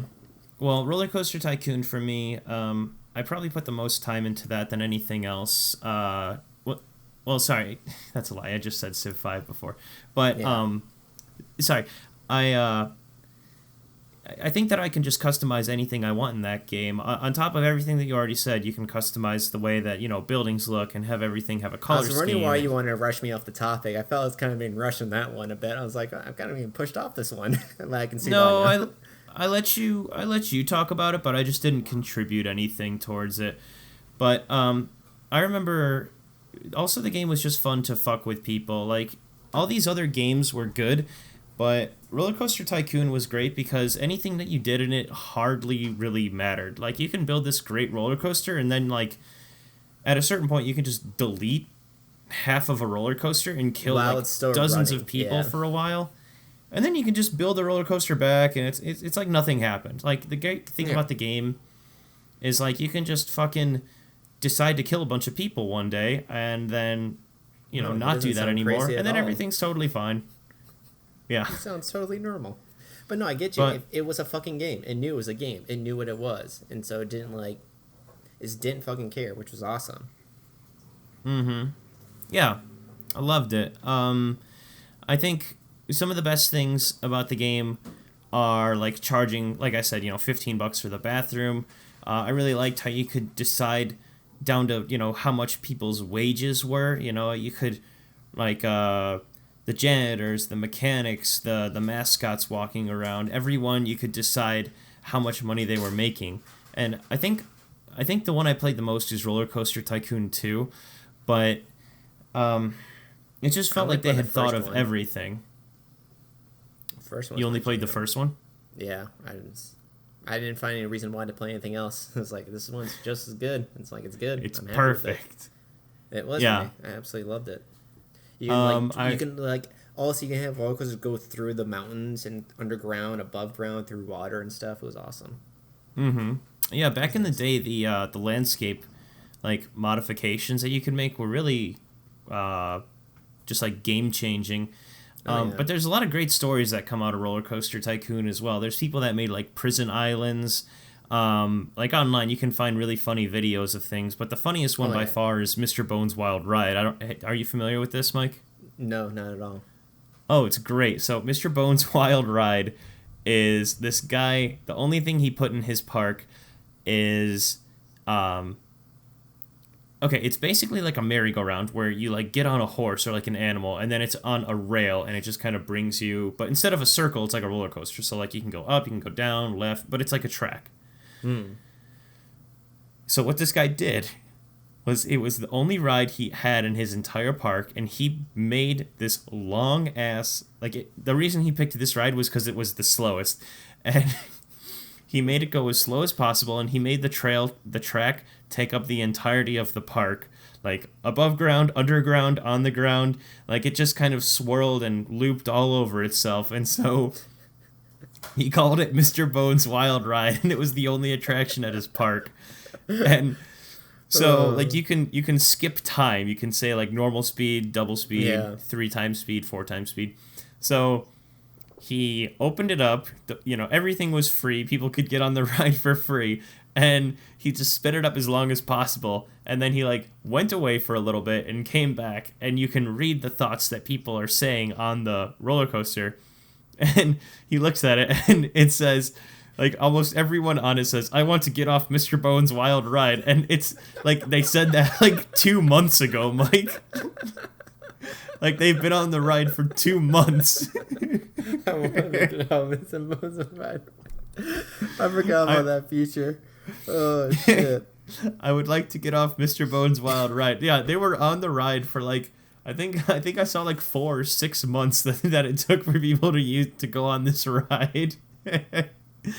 And so I remember the funniest thing is the guy ended this video that he made showcasing Mr. Bones' Wild Ride was, it showed all these people leaving, like, whenever they got off, they would always just go straight for the exit. But this one guy turned and went back in line for Mr. Bones' Wild Ride. As if, like, 6 months wasn't long enough. True psychopath. Oh, my God. The guy is just a masochist or a sadist or something. But, Anyway, I can't remember exactly if it was a video or if it's just like a green text on 4chan with some images, but really check it out. It is one of the funniest things on the internet. And I'll have to look it up after the podcast. That sounds so funny. Stories like that really make Roller Coaster Tycoon one of the funniest things. I mean, just there was so much freedom with that game that was totally unheard of back in the day. And Mr. Bones Wild Ride will go down in history as one of the most horrible roller coasters to ever exist. Jesus. 4 months ago, the single thought that this guy had was he wanted to get off the ride. And now I get back on Stockholm Syndrome. I don't know anything else other than Mr. Bones Wild Ride must go back on. My family's dead already. My girlfriend left maybe he me. went back on the ride because maybe his kid was still online. He's like, had to go back for my kid. Mike, what's your number one? My number one is actually Civilization 5. Sid Meier's Civilization 5. Honestly, it's because how many times I played it, and there's so many different ways to play it. I have Heroes of Might and Magic 3 was a great game, but there's usually kind of one way to play that game. You kill everyone. But in Sid Meier's Civilization 5, there's 1,000 ways to beat the game. There's a lot of different ways to run your areas. There's a lot of different ways to take over other areas too. And so it was very unique, and the hours of me actually playing the game shows it too. It's a good game, and I can't deny it. And I agree what you said though too as well. It's it's kind of mostly mostly about other people, but External, for me, yeah. I did when I started playing it again, I did more internal and stuff. It was a whole new experience for me, and it's interesting how many different ways you can do things internally and all that stuff, and how you decide to do trading, how you decide to build up your cities, how you try to build your cities by trading with other civilizations and stuff. And so it's just a good game, and for such a massive game, there's just so many possibilities on how you can do it. Mm-hmm. And I agree. I mean, and we talked about this obviously game before, and I can't really say anything else about this game without rehashing everything, sadly. But it just but given though, I'm just saying Roller Coaster Tycoon and Heroes of Might and Magic 3 are all fucking close contenders for number one. But in the end, I think I still had to give it for Civ 5, just because of how many ways you can play the game and win. I think that's a huge plus in any game to have that ability, especially if it's a multiplayer one too as well. I think that's very impressive, and to be to have so much details and to be so loved as well. I think it's something that should be very praised for and should be notified. Yeah, no, I agree with everything that you said. It is a damn near perfect game. Yeah. I've got 5 honorable mentions here. Yeah, I got 5 honorable mentions too. Actually, I think I do. 1, 2, 3, 4. Yeah, I have 5 as well. That's funny. All right.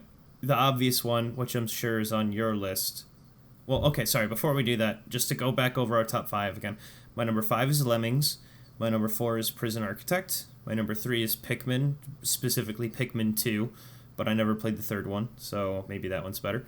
My number 2 is Civilization 5, and my number 1 is Roller Coaster Tycoon, specifically number 2. Mike, what are yours once more? Mine was number 5 being Cement. Number 4 being Anno 1602 AD. Number 3, Roller Coaster Tycoon. Number 2, Heroes of Might and Magic 3, specifically 3. And then Sid Meier's Civilization 5 for the number 1 spot. We're now to our honorable mentions. Yeah, honorable mentions. I mean, this is a gimme. Mike, your honorable mention, one of them has to be The Sims, right? Yeah, oh yeah, it is. Yeah, I'm looking right at it. Yep. So let's just start at that. I mean, it's The Sims. I mean, what else is there to say? I mean, I'm surprised, actually. I don't know if SimAnt was made by the same company of The Sims. I'm pretty sure it was. Must have been. But everyone knows what The Sims is, though. I mean, yeah. you raise a family in a house, you give them jobs, you drown them in pools of water. And yeah. The Sims always felt like everyone was playing it. I mean, boys, I did reach girls. a point, though. It's where it's I realized I was watching someone else live a more fulfilling life than I was, and I could never play it again after realizing that as a kid. I was like, I can't do that. I realized this is silly. I used to really like The Sims, but looking back on it now, I realized that the AI was really dumb in comparison to some of the other games that I mentioned on this list. I mean, it seems like a given. I'm sure that people who are listening to this are thinking, how can you have a population management list without having The Sims? Well, legitimately, think back to The Sims. The game was groundbreaking, but a lot of the time you were hardly playing the game. It was basically the first idle game before idle games existed. Yeah, honestly, it was like the first just kind of like mobile game. When I think about it, is where you don't do anything, you just watch it, and it's like you just tell them like one thing. It's like go eat, and you wait for 30 minutes, like go eat again. You literally had to tell them go use the bathroom, because sometimes they would just not go to use the bathroom and they would just shit themselves on the floor. I'm like, you can go to the bathroom by yourself. Like, why have to tell you to do this? Go do it.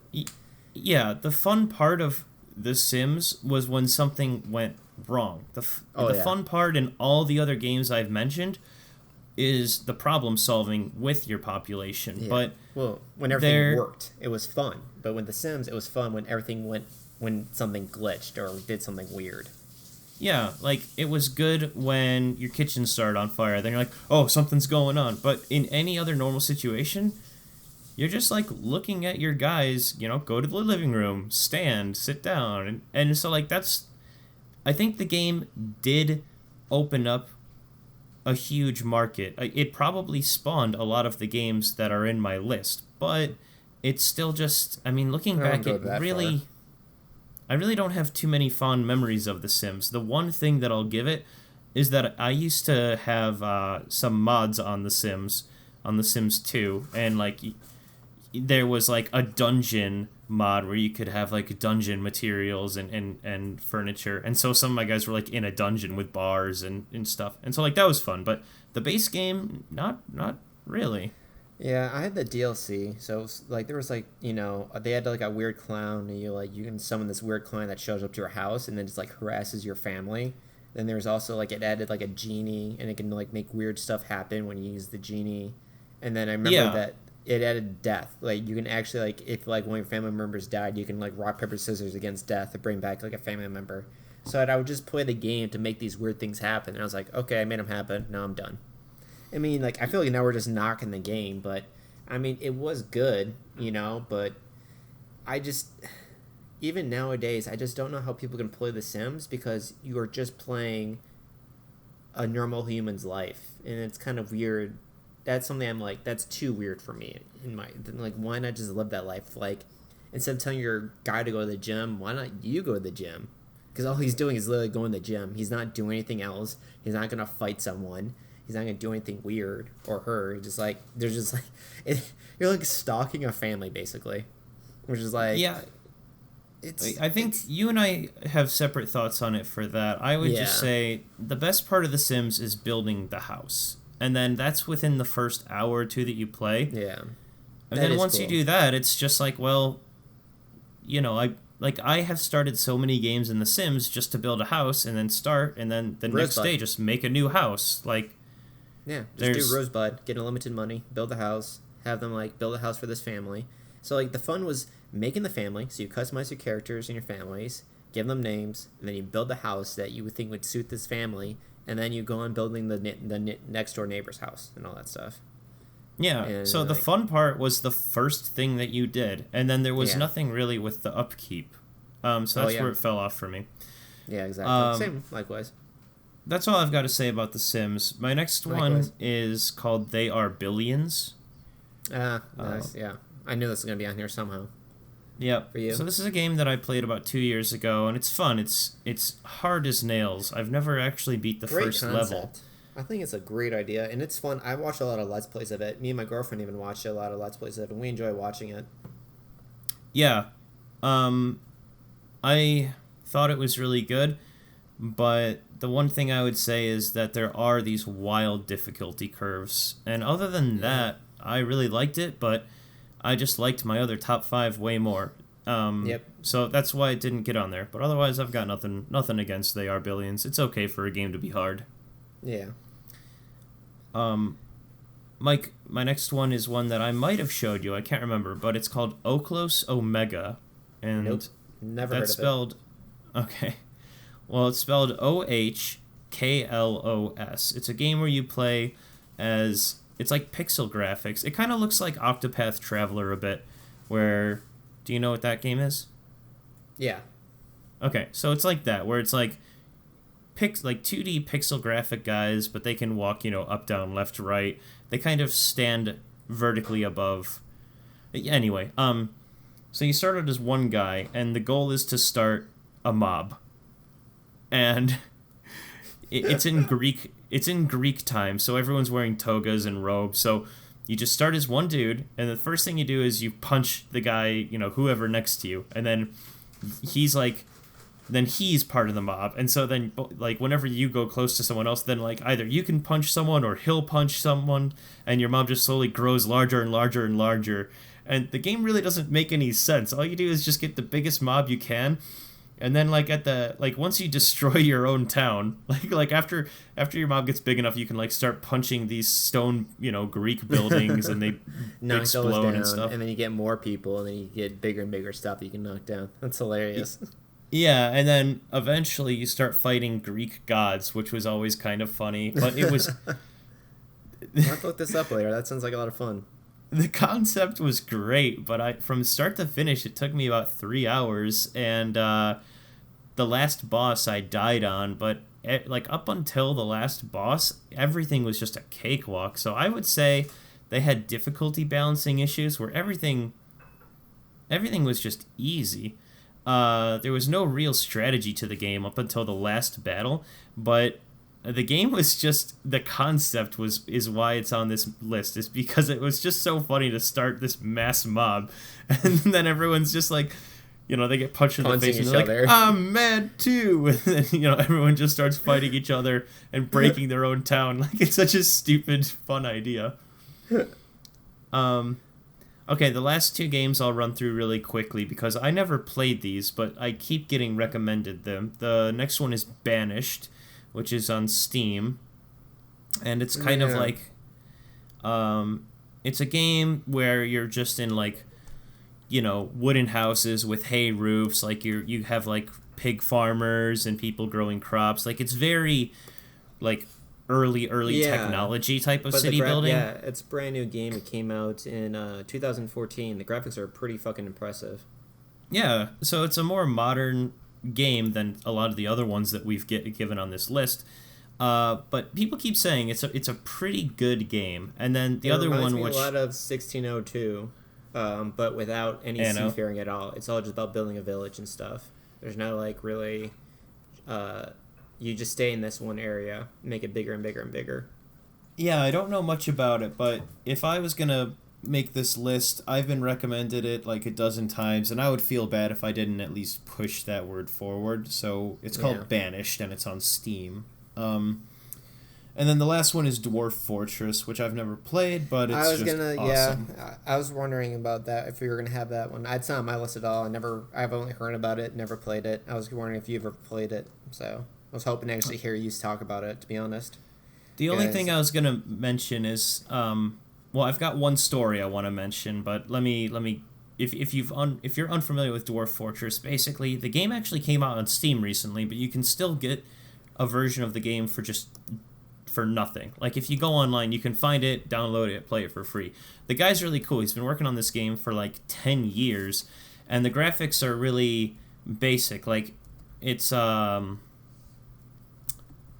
what would you call it? There's not really any graphics. Basically, the screen is filled with, like, it's not even, it's like dots. So, like, it's based off of keys on your keyboard. So, like, it's basically a top-down view, but if it's, like, grass on the ground, it's just, like, a period. And any characters that you have are Ds for dwarfs, and then they just kind of, like, shift around.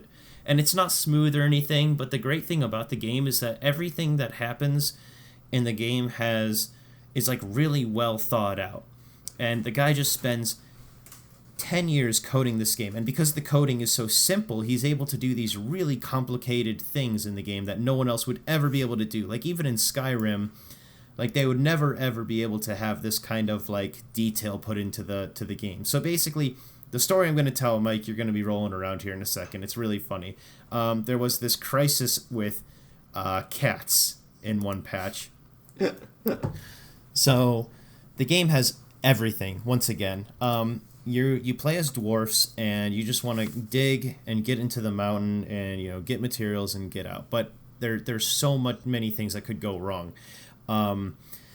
and as dwarfs, it's like you want to keep their morality up. I'm gonna talk about things and just kind of let it fly. I wish I could go into more detail, but just keep in mind everything I mention has been added in by this guy, and it's just a really complicated game. But basically, you want to keep their morale up. Like in any other game, morality doesn't really matter in terms of like keeping your characters happy. In Civ 5, it matters a little bit, but in Dwarf Fortress, if all they're doing is digging or if all they're doing is fighting, they're going to become depressed and they can actually kill themselves. Like, they can commit suicide, I think. So to keep them happy, you have to build things like bars, and you have to, like, have spots for them to, like, date and get married and have children. Like, having offspring and growing your population is a big part of this game.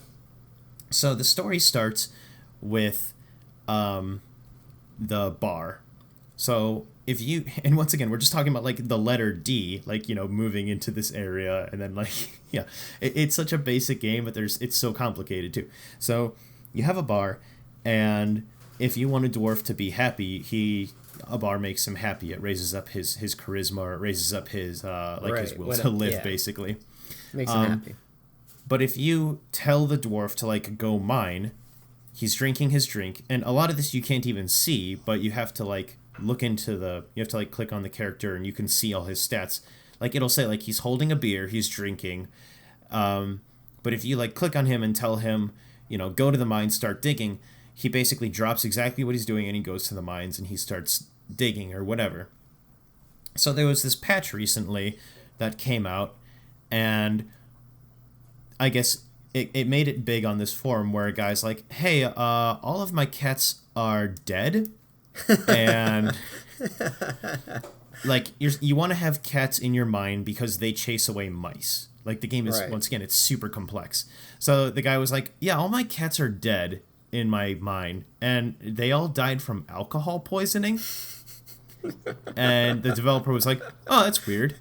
So they looked into it, and it turns out you have a dwarf, and he's drinking his beer. And when the dwarf is carrying his beer, he can sometimes spill his beer a little bit. Like, so just on that tile, even though the tile might just be like a period or a slash or something, if you look at the specifics of it, it'll say like, oh, 5% of this tile is like alcohol spillage or something. Right. So like it has somewhere in its memory that there's alcohol spilled somewhere on this tile.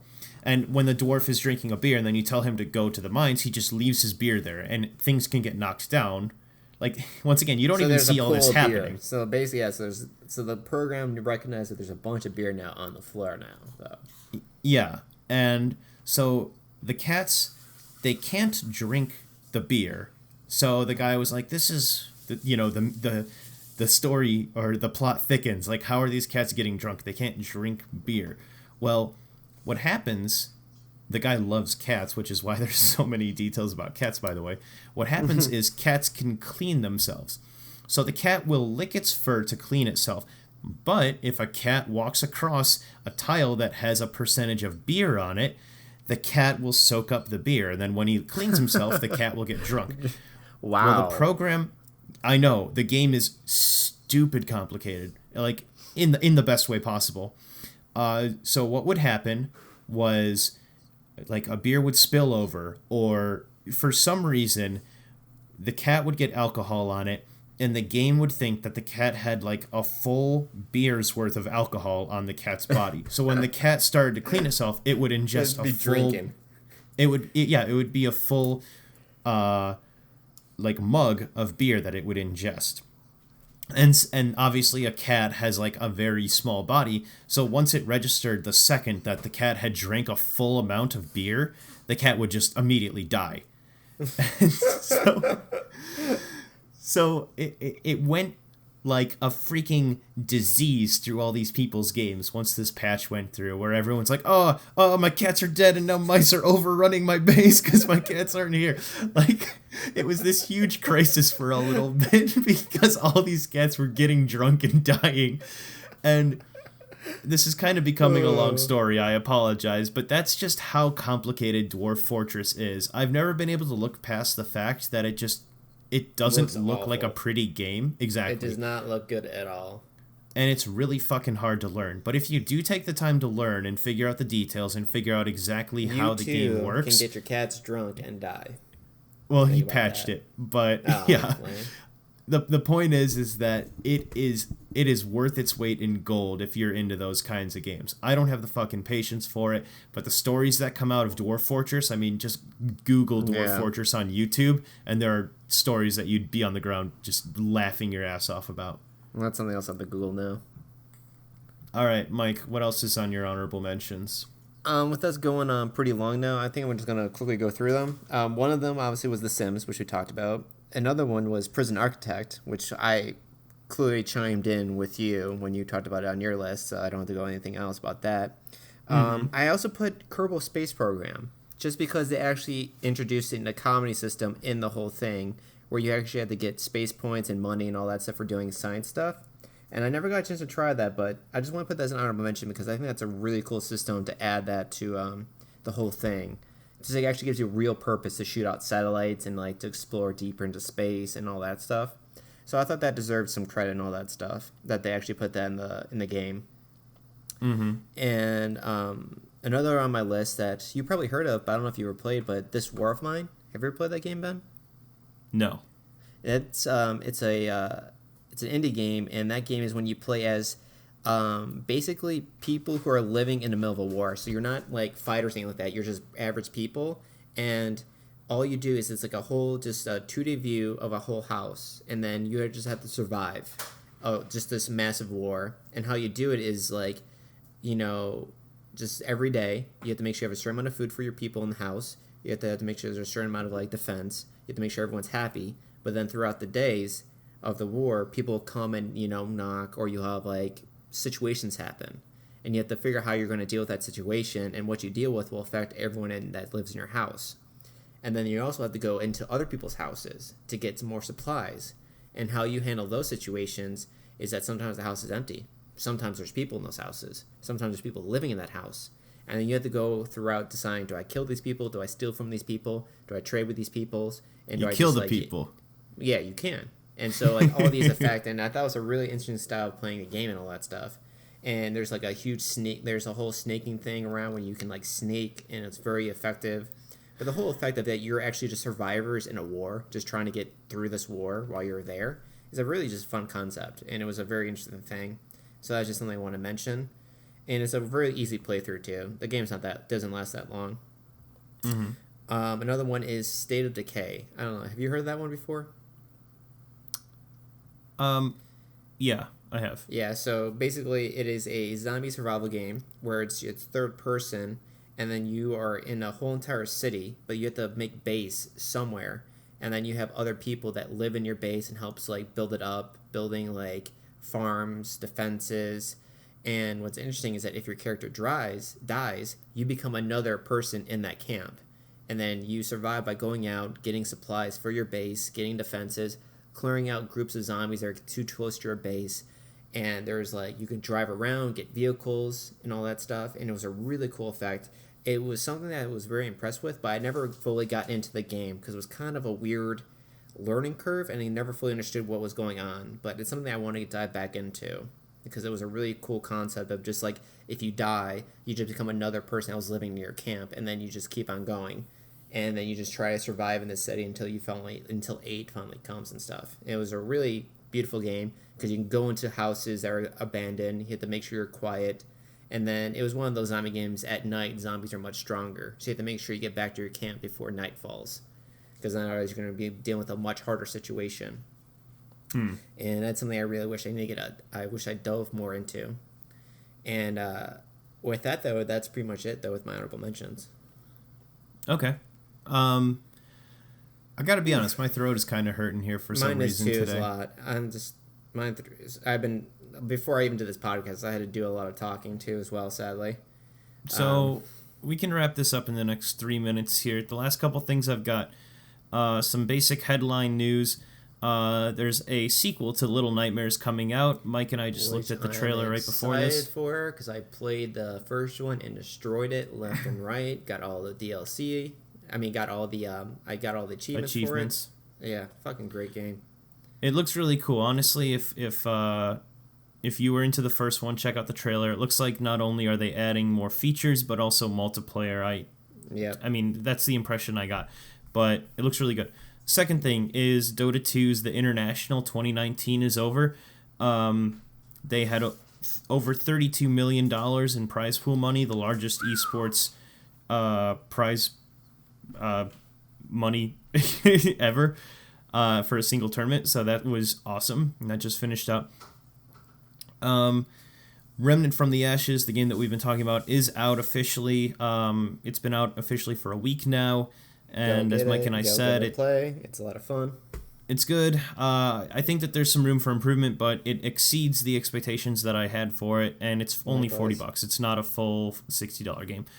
Next thing is our next week's top 5 is going to be best PvE game. So, specifically like best co-op game. So you play online, but you play in cooperation with people. You don't play against each other, so it wouldn't be like League of Legends. Yeah, there's not playing against other human players. You play against the AI, and that's it. Yeah, so like it's a little too early to say this as a certainty, but like Remnant from the Ashes would be a great for sure game for this, because it's like your team against whatever the game decides to throw you. Diablo 3, all that stuff, like those type of games. Yeah, and then going along with that, and the last thing to say is games I'll be playing this week. I'm going through a playthrough of Divinity 2 with Mike and a friend of ours, Sam, so I want to keep playing that. Fallout 4, I'd like to play, but it's going to take a back seat between Divinity 2 and then also now Remnant. So probably mainly going to be playing Divinity 2 and Remnant, but if I've got some time for Fallout 4, I'll also be doing that. Mike, what are you going to be playing this week? I'm going to be finishing off Resident Evil 7, beating the Madhouse difficulty, and playing Remnant with you, and maybe hop in a few games of Divinity with you and Sam. Any other games are on my list to play? I'm not really 100% sure. I might play Anno 1602, honestly. Or Heroes of Might Magic 3. After like making this list, I've been kind of hankering to play those 2 games again, so I might be playing those. Besides that, that's really it. Yeah, and I'm expecting next week's top 5 to be pretty darn good. I don't play a lot of PvP games anymore. If I'm playing anything online, it is PvE, so let me tell you that my list is going to be long and probably have a fuck ton of honorable mentions. For me. Yep, that's all I've got on my end here. Yeah, my throat's killing me. This one I'm just like, so I think we should call it ends here, and we'll see you guys next week. Yeah, thanks for stay classy. All right. Stay classy, motherfuckers.